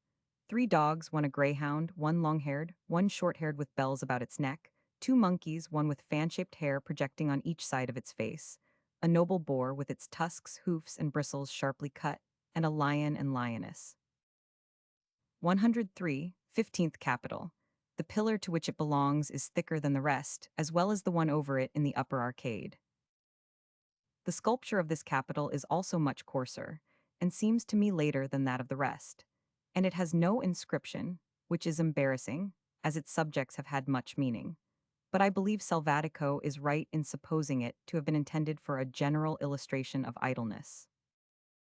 First side, a woman with a distaff, her girdle richly decorated and fastened by a buckle. Second side, a youth in a long mantle with a rose in his hand. Third side, a woman in a turban stroking a puppy which she holds by the haunches. Fourth side, a man with a parrot.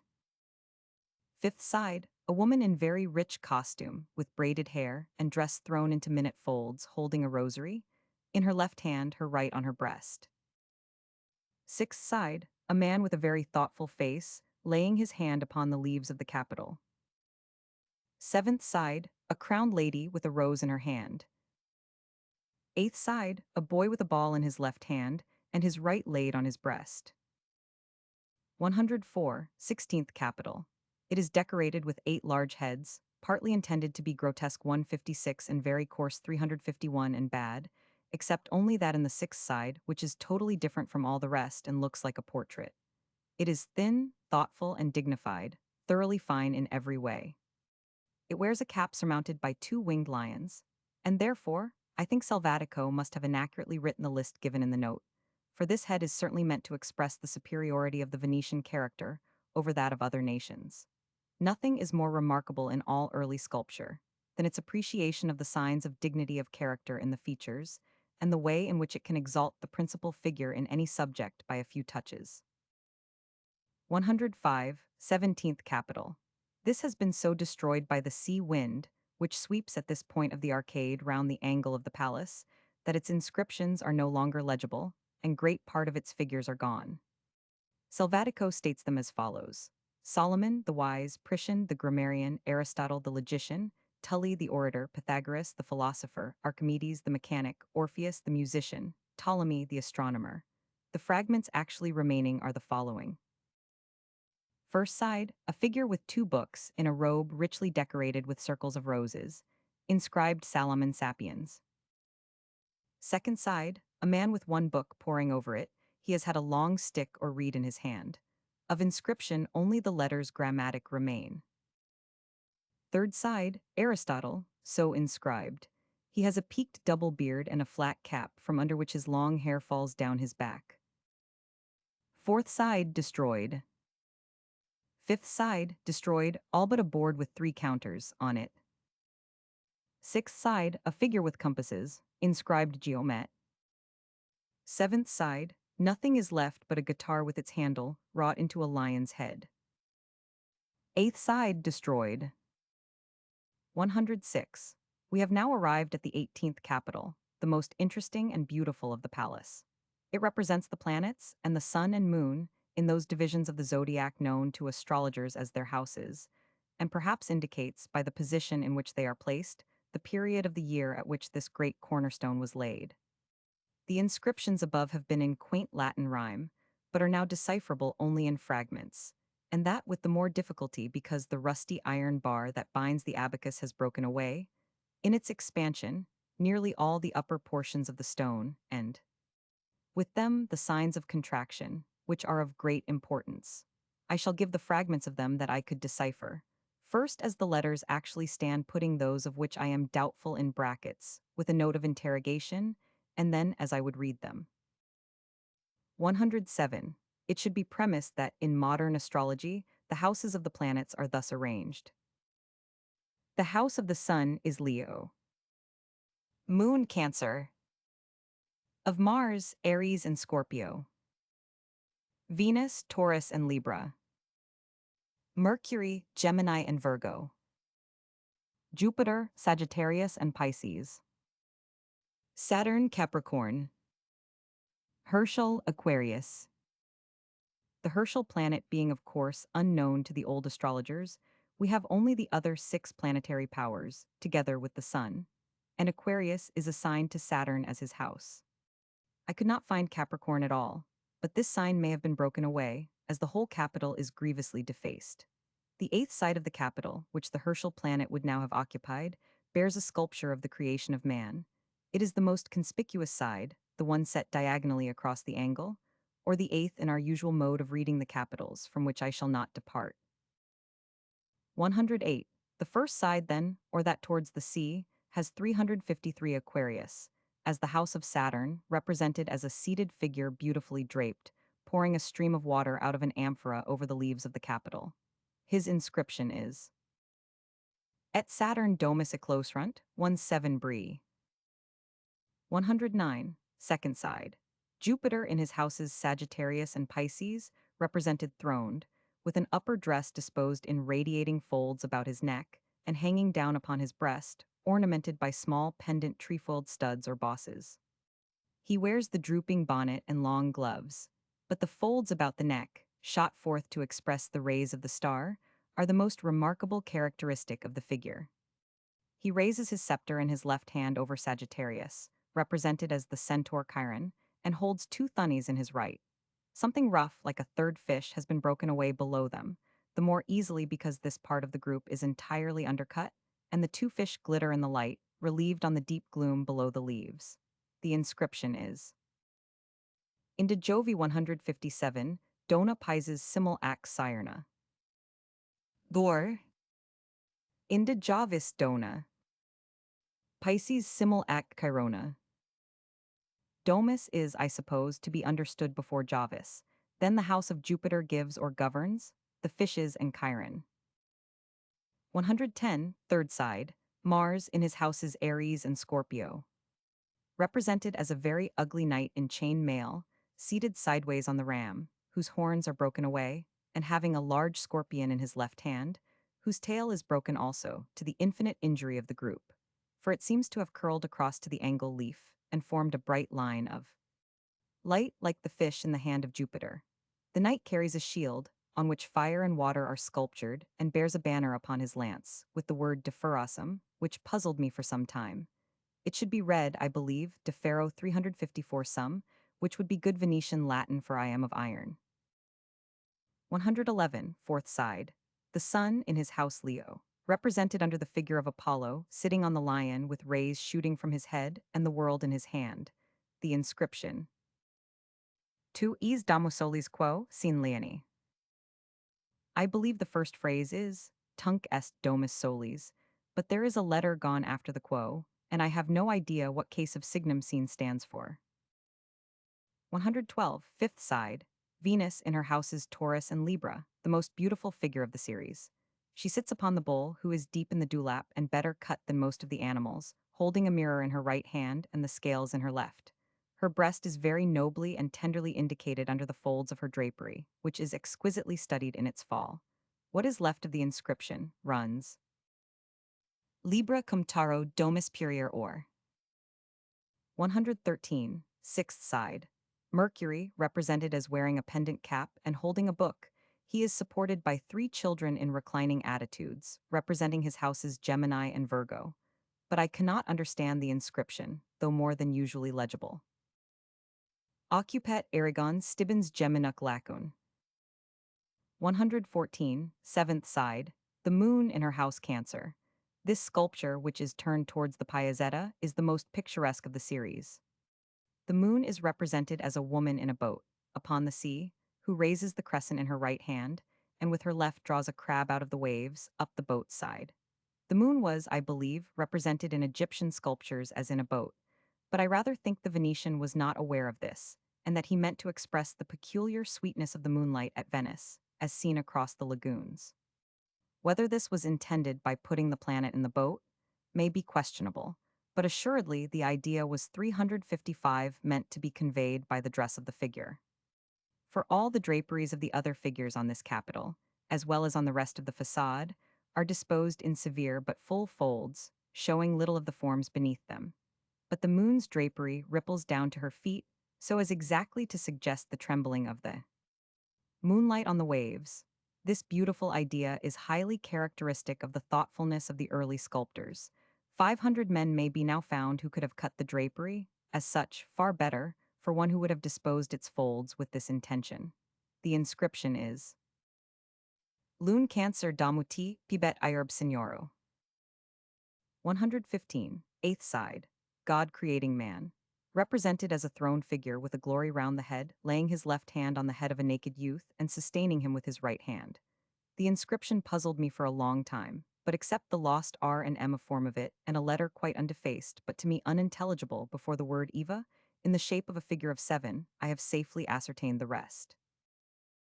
Delimo di sada decostafo, avit 7 Eva. Dor. Delimo dominus Adam, decostiform avit Evam. From the dust the Lord made Adam, and from the rib Eve. I imagine the whole of this capital, therefore at principle one of the old palace, to have been intended to signify, first, the formation of the planets for the service of man upon the earth. Secondly, the entire subjection of the fates and fortune of man to the will of God, as determined from the time when the earth and stars were made, and in fact, written in the volume of the stars themselves. Thus interpreted, the doctrines of judicial astrology were not only consistent with, but an aid to, the most spiritual and humble Christianity. In the workmanship and grouping of its foliage, this capital is, on the whole, the finest I know in Europe. The sculptor has put his whole strength into it. I trust that it will appear among the other Venetian casts lately taken for the Crystal 356 Palace, but if not, I have myself cast all its figures, and 2 of its leaves, and I intend to give drawings of them on a large scale in my folio work. 116, 19th capital. This is, of course, the second counting from the sea on the Piazzetta side of the palace, calling that of the fig tree angle the first. It is the most important capital, as a piece of evidence in point of dates, in the whole palace. Great pains have been taken with it, and in some portion of the accompanying furniture or ornaments of each of its figures, a small piece of colored marble has been inlaid, with peculiar significance. For the capital represents the arts of sculpture and architecture, and the inlaying of the colored stones, which are far too small to be effective at a distance, and are found in this one capital, only of the whole series, is merely an expression of the architect's feeling of the essential importance of this art of inlaying, and of the value of color generally in his own art. 117. First side St. Simplicius, so inscribed. A figure working with a pointed chisel on a small oblong block of green serpentine, about 4 inches long by 1 wide, inlaid in the capital. The chisel is, of course, in the left hand, but the right is held up open with the palm outwards. Second side, a crowned figure, carving the image of a child on a small statue, with a ground of red marble. The sculptured figure is highly finished, and is in type of head much like the Ham or Japheth at the vine angle. Inscription effaced. Third side, an old man, uncrowned but with curling hair, at work on a small column, with its capital complete, and a little shaft of dark red marble, spotted with paler red. The capital is precisely of the form of that found in the Palace of the Tipalos and the other 13th century work of Venice. This one figure would be quite enough, without any other evidence whatever, to determine the date of this flank of the ducal palace as not later, at all events, than the first half of the 14th century. Its inscription is broken away, all but discipulo. Fourth side, a crowned figure, but the object on which it has been working is broken away, and all the inscription except St. N as. Fifth side, a man with a turban and a sharp chisel at work on a kind of panel or niche, the back of which is of red marble. Sixth side, a crowned figure with hammer and chisel, employed on a little range of windows of the fifth order, having roses set, instead of orbicular ornaments, between the spandrels, with a rich cornice, and a band of marble inserted above. This sculpture assures us of the date of the fifth order window, which it shows to have been universal in the early 14th century. There are also 5 arches in the block on which the sculptor is working, marking the frequency of the number 5 in the window groups of the time. Seventh side, a figure at work on a pilaster, with Lombardic 13th century capital, for account of the series of forms in Venetian capitals. See the final appendix of the next volume, the shaft of dark red spotted marble.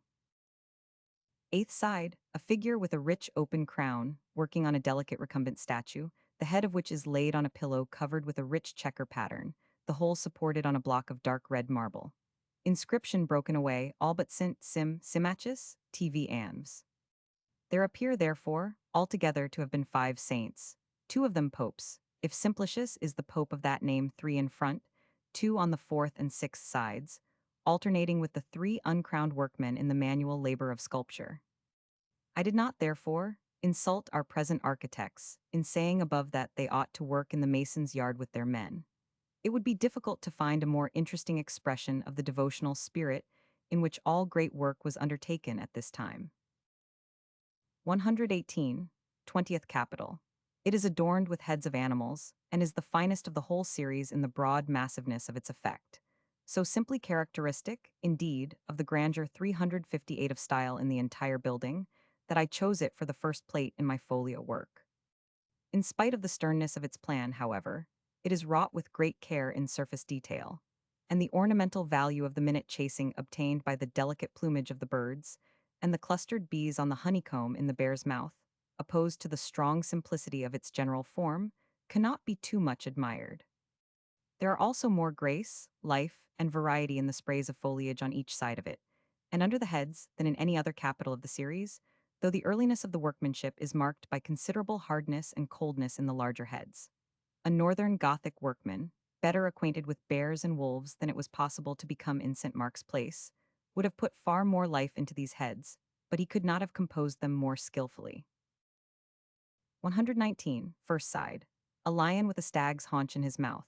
Those readers who have the folio plate should observe the peculiar way in which the ear is cut into the shape of a ring, jagged or furrowed on the edge, an archaic mode of treatment peculiar in the ducal palace to the lions' heads of the 14th century. The moment we reach the Renaissance work, the lion's ears are smooth. Inscribed simply Leo. Second side, a wolf with a dead bird in his mouth, its body wonderfully true in expression of the passiveness of death. The feathers are each wrought with a central quill and radiating filaments. Inscribed Lupus. Third side, a fox not at all like one, with a dead cock in his mouth, its comb and pendant neck admirably designed so as to fall across the great angle leaf of the capital, its tail hanging down on the other side, its long straight feathers exquisitely cut. Inscribed Vulp is. Fourth side, entirely broken away.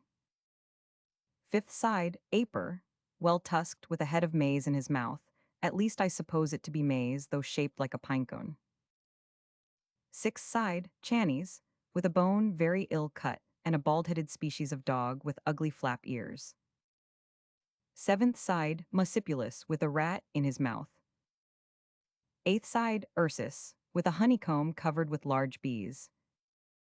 120, 21st capital, represents the principal inferior professions. First side, an old man, with his brow deeply wrinkled and very expressive features, beating in a kind of mortar with a hammer. Inscribed Lapicita sum. Second side, I believe a goldsmith. He is striking a small flat bowl or patera on a pointed anvil with a light hammer. The inscription is gone. Third side, a shoemaker with a shoe in his hand and an instrument for cutting leather suspended beside him. Inscription undecipherable. Fourth side, much broken. A carpenter planing a beam resting on 2 horizontal logs. Inscribed Carpentarius sum. Fifth side, a figure shoveling fruit into a tub, the latter very carefully carved from what appears to have been an excellent piece of cooperage. Two thin laths cross each other over the top of it. The inscription, now lost, was, according to Selvatico, mensurator. Sixth side, a man with a large hoe breaking the ground, which lies in irregular furrows and clods before him. Now undecipherable, but according to Selvatico, agricola. Seventh side, a man in a pendant cap writing on a large scroll which falls over his knee, inscribed notarius sum. Eighth side, a man forging a sword or scythe blade. He wears a large skull cap, beats with a large hammer on a solid anvil, and is inscribed faber sum. 121. Twentiscond capital, the ages of man and the influence of the planets on human life. First side, the moon, governing infancy for 4 years, according to Selvatico. I have no note of this side, having, I suppose, been prevented from raising the ladder against it by some fruit stall or other impediment in the regular course of my examination, and then forgotten to return to it.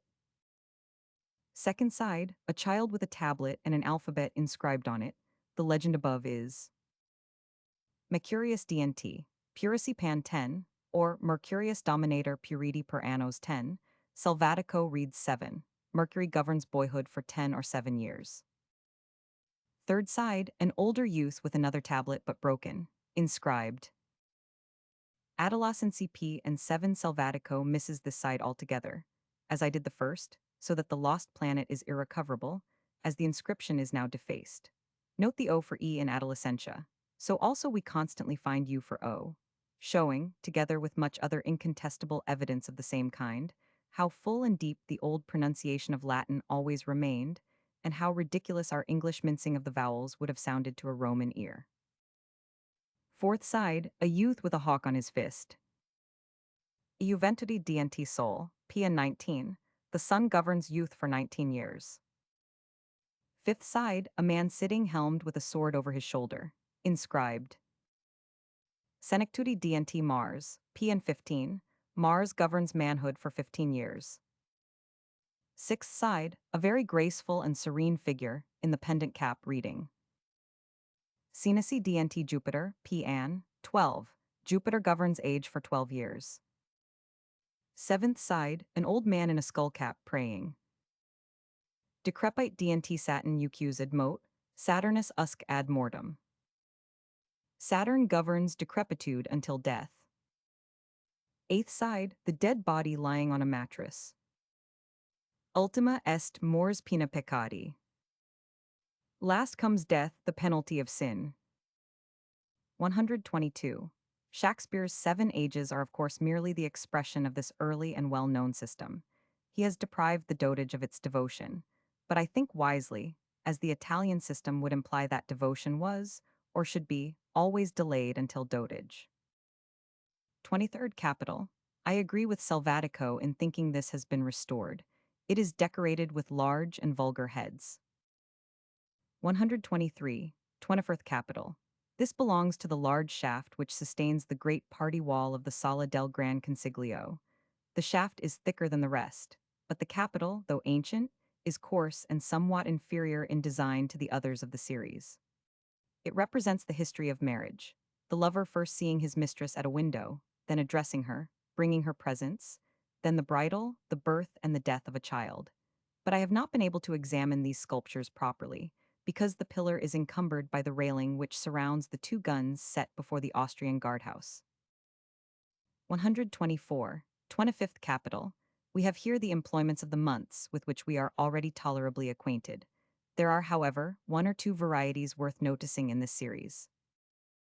First side, March, sitting triumphantly in a rich dress as the beginning of the year.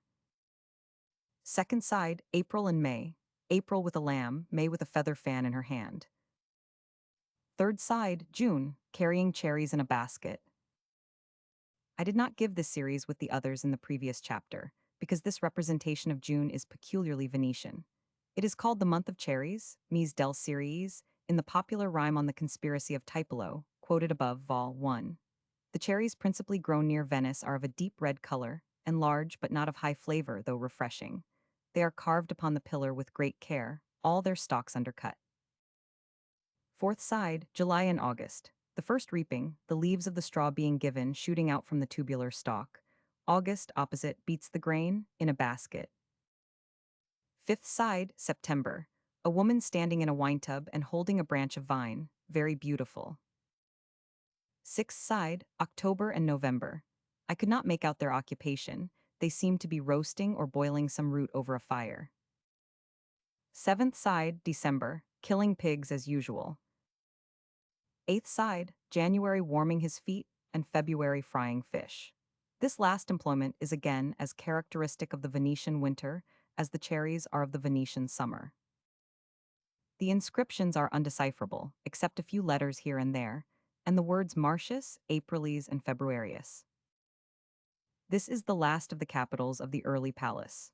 The next, or 26th capital, is the first of those executed in the 15th century under Foscari, and hence to the judgment angle the traveler has nothing to do but to compare the base copies of the earlier work with their originals, or to observe the total want of invention in the Renaissance sculptor, wherever he has depended on his own resources. This, however, always with the exception of the 25th and of the last capital, which are both fine. I shall merely enumerate the subjects and point out the plagiarisms of these capitals, as they are not worth description. 125, 26th capital, copied from the 15th, merely changing the succession of the figures. 25th capital. I think it possible that this may be part of the old work displaced in joining the new palace with the old. At all events, it is well designed, though a little coarse. It represents 8 different kinds of fruit, each in a basket, the characters well given, and groups well arranged, but without much care or finish. The names are inscribed above, though somewhat unnecessarily, and with certainly as much disrespect to the beholder's intelligence as 363, the sculptor's art, namely Xerxes, Piri, Chucumaris, Persisai, Zuch, Maloney, Phisai, Huva. Xerxes cherries and Zuch gourds both begin with the same letter, whether meant for Z, S, or C I am not sure. The Zuch are the common gourds, divided into 2 protuberances, one larger than the other, like a bottle comprised near the neck. And the Maloney are the long watermelons, which, roasted, form a staple food of the Venetians to this day. 126, 28th capital, copied from the 7th. 29th capital, copied from the 9th. 30th capital, copied from the 10th. The Accidia is noticeable as having the inscription complete, Accidia me stringit, and the luxuria for its utter want of expression, having a severe and calm face, a robe up to the neck, and her hand upon her breast. The inscription is also different, luxuria sum sturx, in fairy. 31st capital, copied from the 8th. 3rd capital, has no inscription, only fully robed figures laying their hands, without any meaning, on their own shoulders, heads, or chins, or on the leaves around them. 33rd capital, copied from the 12th. 31st capital, copied from the 11th. 35th capital, has children with birds or fruit, pretty in features and utterly inexpressive, like the cherubs of the 18th century. 127, 36th capital. This is the last of the Piazzetta façade, the elaborate one under the judgment angle.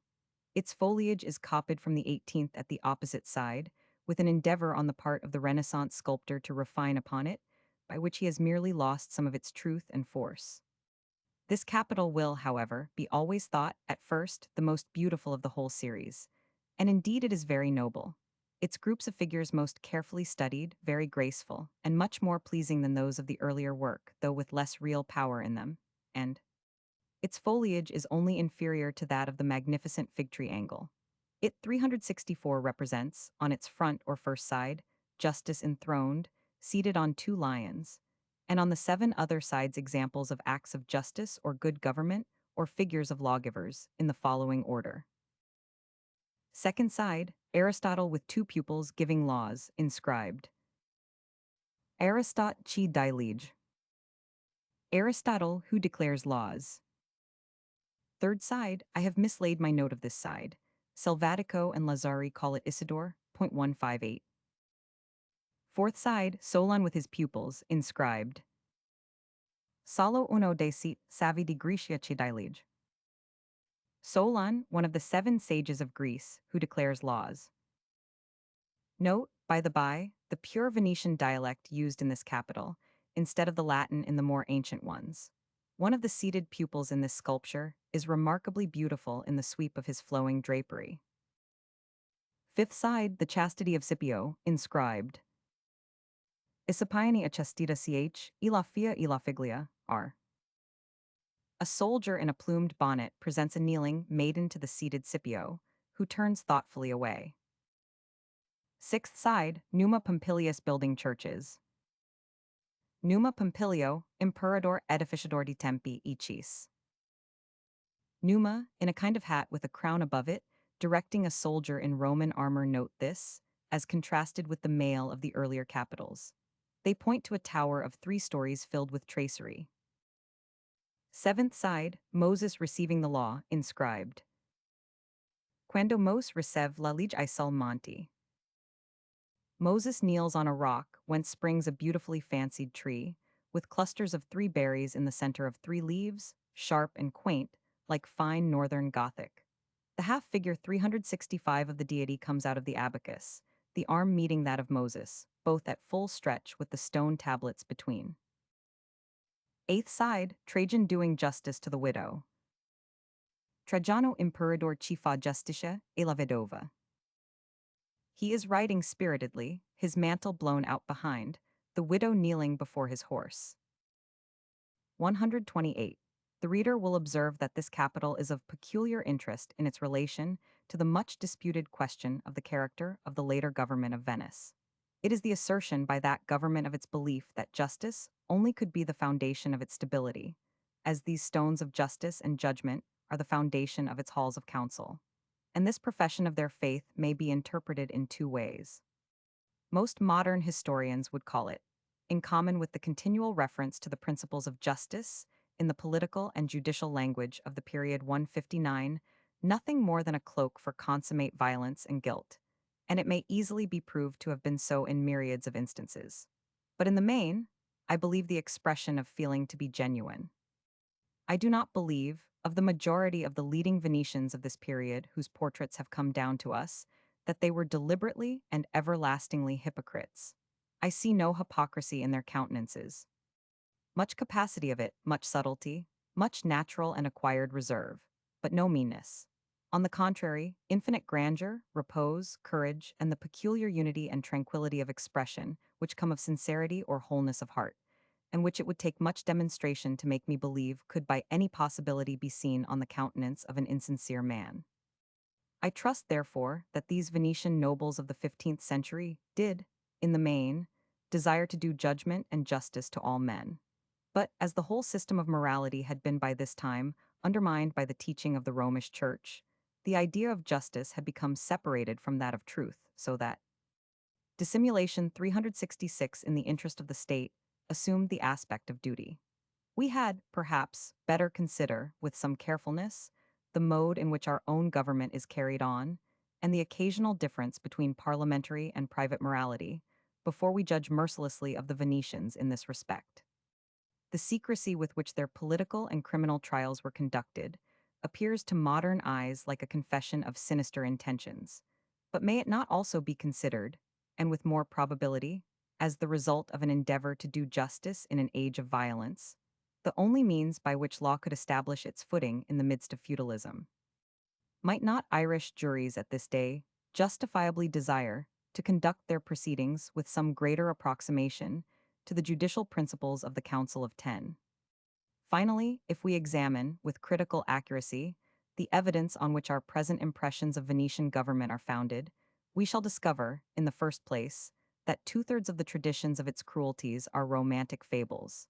In the second, that the crimes of which it can be proved to have been guilty differ only from those committed by the other Italian powers in being done less wantonly, and under profounder conviction of their political expediency. And lastly, that the final degradation of the Venetian power appears owing not so much to the principles of its government, as to their being forgotten in the pursuit of pleasure. 129. We have now examined the portions of the palace which contain the principal evidence of the feeling of its builders. The capitals of the upper arcade are exceedingly various in their character. Their design is formed, as in the lower series, of 8 leaves, thrown into volutes at the angles, and sustaining figures at the flanks. But these figures have no inscriptions, and though evidently not without meaning, cannot be interpreted without more knowledge than I possess. Of ancient symbolism, many of the capitals toward the sea appear to have been restored, and to be rude copies of the ancient ones. Others, though apparently original, have been somewhat carelessly wrought. But those of them, which 367 are both genuine and carefully treated, are even finer in composition than any, except the 18th in the lower arcade. The traveler in Venice ought to ascend into the corridor and examine with great care the series of capitals which extend on the Piazzetta side from the fig tree angle to the pilaster, which carries the party wall of the Sala del Gran Consiglio. As examples of graceful composition in massy capitals, meant for hard service and distant effect, these are among the finest things I know in Gothic art, and that above the fig tree is remarkable for its sculptures of the four winds, each on the side turned towards the wind represented. Levante, the east wind, a figure with rays round its head, to show that it is always clear weather when that wind blows, raising the sun out of the sea.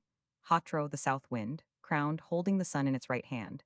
Ponent, the west wind, plunging the sun into the sea. And Tramontana, the north wind, looking up at the north star. This capital should be carefully examined, if for no other reason than to attach greater distinctness of idea to the magnificent verbiage of Milton. Thwart of these as fierce. Forth rush the Levant and the Ponent winds. Eurus and Zephyr with their lateral noise. Sirocco and Libcio.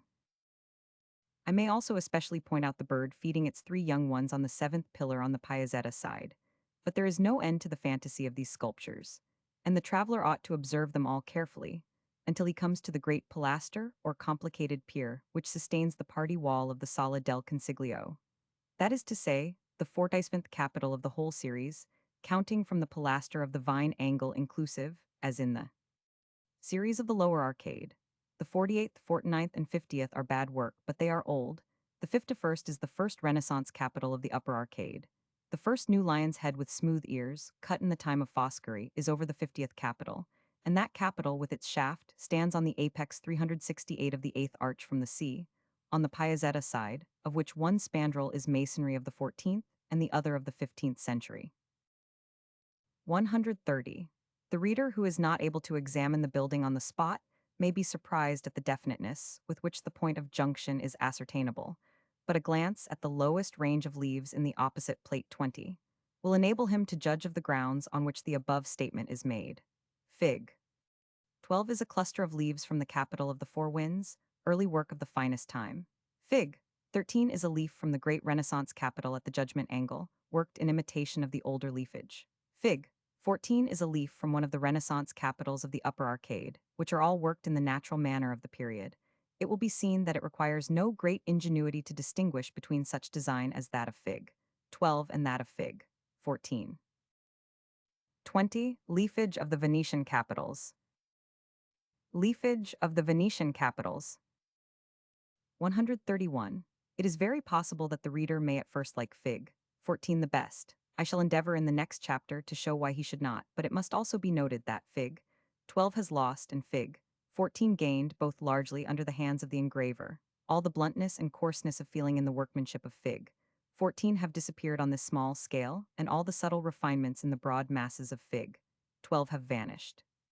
They could not indeed be rendered in line engraving, unless by the hand of Albert Dürer, and I have therefore abandoned for the present all endeavor to represent any more important mass of the early sculpture of the Ducal Palace. But I trust that in a few months, casts of many portions will be within the reach of the inhabitants of London, and that they will be able to judge for themselves of their perfect, pure, unlabored naturalism, the freshness, elasticity, and softness of their leafage, united with the most noble symmetry and severe reserve, no running to waste, no loose or experimental lines, no extravagance, and no weakness. Their design is always sternly architectural. There is none of the wildness or redundance of natural vegetation. 369, but there is all the strength, freedom, and tossing flow of the breathing leaves, and all the undulation of their surfaces, rippled, as they grew, by the summer winds as the sands are by the sea. 132. This early sculpture of the Ducal Palace, then, represents the state of Gothic work in Venice at its central and proudest period, 1. E. circa 1350. After this time, all is decline, of what nature and by what steps, we shall inquire in the ensuing chapter. For as this investigation, though still referring to Gothic architecture, introduces us to the first symptoms of the Renaissance influence, I have considered it as properly belonging to the third division of our subject. 133. And as, under the shadow of these nodding leaves, we bid farewell to the great Gothic spirit, here also we may cease our examination of the details of the ducal palace. For above its upper arcade, there are only the four traceried windows 160 and one or two of the third order on the Rio façade, which can be depended upon as exhibiting the original workmanship of the older palace. I examined the capitals of the four other windows on the façade, and of those on the piazzetta, one by one, with great care, and I found them all to be of far inferior workmanship to those which retain their traceries. I believe the stone framework of these windows must have been so cracked and injured by the flames of the great fire, as to render it necessary to replace it by new traceries, and that the present moldings and capitals are base imitations of the original ones. The traceries were at first, however, restored in their complete form, as the holes for the bolts which fasten the bases of their shafts are still to be seen in the window sills, as well as the marks of the inner moldings on the soffits. How much the stone facing of the facade, the parapets, and the shafts and niches of the angles retain of their original masonry, it is also impossible to determine. 370, but there is nothing in the workmanship of any of them demanding a special notice, still less in the large central windows on each facade, which are entirely of Renaissance execution. All that is admirable in these portions of the building is the disposition of their various parts and masses, which is without doubt the same as in the original fabric, and calculated, when seen from a distance, to produce the same impression. 134. Not so in the interior. All vestige of the earlier modes of decoration was here, of course, destroyed by the fires, and the severe and religious work of Gariento and Bellini has been replaced by the wildness of Tintoret and the luxury of Veronese. But in this case, though widely different in temper, the art of the renewal was at least intellectually as great as that which had perished. And though the halls of the ducal palace are no more representative of the character of the men by whom it was built, each of them is still a colossal casket of priceless treasure, a treasure whose safety has till now depended on its being despised, and which at this moment, and as I write, is piece by piece being destroyed forever. 135. The reader will forgive my quitting our more immediate subject, in order briefly to explain the causes and the nature of this destruction. For the matter is simply the most important of all that can be brought under our present consideration respecting the state of art in Europe. The fact is that the greater number of persons or societies throughout Europe, whom wealth, or chance, or inheritance has put in possession of valuable pictures, do not know a good picture from a bad one 161, and have no idea in what the value of a picture really consists. The reputation of certain works is raised, partly by accident, partly by the just testimony of artists, partly by the various and generally bad taste of the 371 public no picture that I know of has ever, in modern times, attained popularity, in the full sense of the term, without having some exceedingly bad qualities mingled with its good ones, and when this reputation has once been completely established, it little matters to what state the picture may be reduced. Few minds are so completely devoid of imagination as to be unable to invest it with the beauties which they have heard attributed to it. 136. This being so, the pictures that are most valued are for the most part those by masters of established renown, which are highly or neatly finished, and of a size small enough to admit of their being placed in galleries or saloons, so as to be made subjects of ostentation, and to be easily seen by a crowd. For the support of the fame and value of such pictures, little more is necessary than that they should be kept bright, partly by cleaning, which is incipient destruction, and partly by what is called restoring, that is, painting over, which is of course total destruction. Nearly all the gallery pictures in modern Europe have been more or less destroyed by one or other of these operations, generally exactly in proportion to the estimation in which they are held.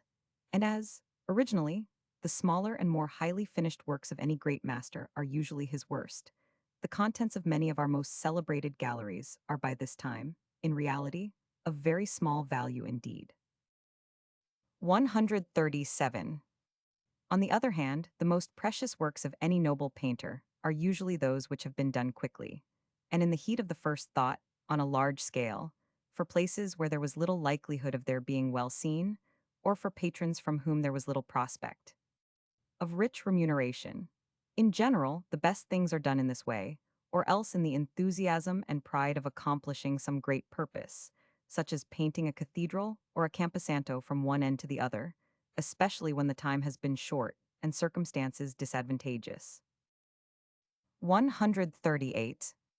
Works thus executed are of course despised, on account of their quantity, as well as their frequent slightness, 372 in the places where they exist, and they are too large to be portable, and too vast and comprehensive to be read on the spot, in the hasty temper of the present age. They are therefore almost universally neglected, whitewashed by custodians, shot at by soldiers, suffered to drop from the walls piecemeal in powder and rags by society in general. But which is an advantage more than counterbalancing all this evil, they are not often restored. What is left of them, however fragmentary, however ruinous, however obscured and defiled, is almost always the real thing.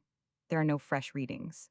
And therefore the greatest treasures of art which Europe at this moment possesses are pieces of old plaster on ruinous brick walls, where the lizards burrow and bask, and which few other living creatures ever approach, and torn sheets of dim canvas in waste corners of churches, and mildewed stains, in the shape of human figures, on the walls of dark chambers, which now and then an exploring traveler causes to be unlocked by their tottering custod, looks hastily round, and retreats from in a weary satisfaction at his accomplished duty. 139. Many of the pictures on the ceilings and walls of the Ducal Palace, by Paul Veronese and Tintoret, have been more or less reduced, by neglect, to this condition.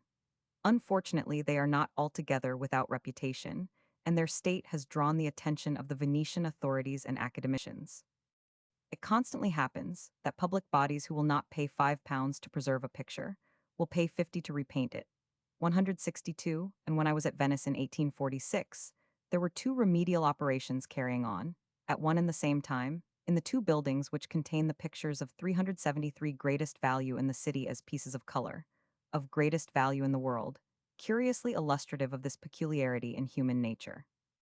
Buckets were set on the floor of the Scuola di San Rocco, in every shower, to catch the rain which came through the pictures of Tintoret on the ceiling, while in the Ducal Palace, those of Paul Veronese were themselves laid on the floor to be repainted, and I was myself present at the reillumination of the breast of a white horse, with a brush, at the end of a stick 5 feet long, luxuriously dipped in a common housepainter's vessel of paint. This was, of course, a large picture.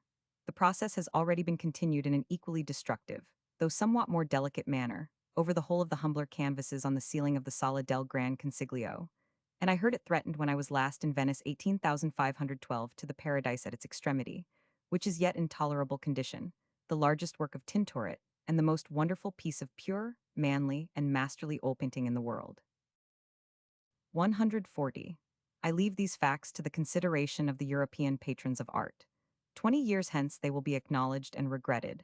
At present, I am well aware that it is of little use to bring them forward, except only to explain the present impossibility of stating what pictures are, and what were, in the interior of the Ducal Palace. I can only say that in the winter of 1851, the Paradise of Tintoret was still comparatively uninjured, and that the Camera di Collegio and its antechamber, and the Sala de Pregati were full of pictures by Veronese and Tintoret that made their walls as precious as so many kingdoms. So precious indeed, and so full of majesty, that sometimes when walking at evening on the Lido, whence the great chain of the Alps, crested with silver clouds, might be seen rising above the front of the Ducal Palace, I used to feel as much awe in gazing on the building as on the hills, and could believe that God had done a greater work in breathing into the narrowness 374 of dust the mighty spirits by whom its haughty walls had been raised, and its burning legends written, than in lifting the rocks of granite higher than the clouds of heaven, and veiling them with their various mantle of purple flower and shadowy pine.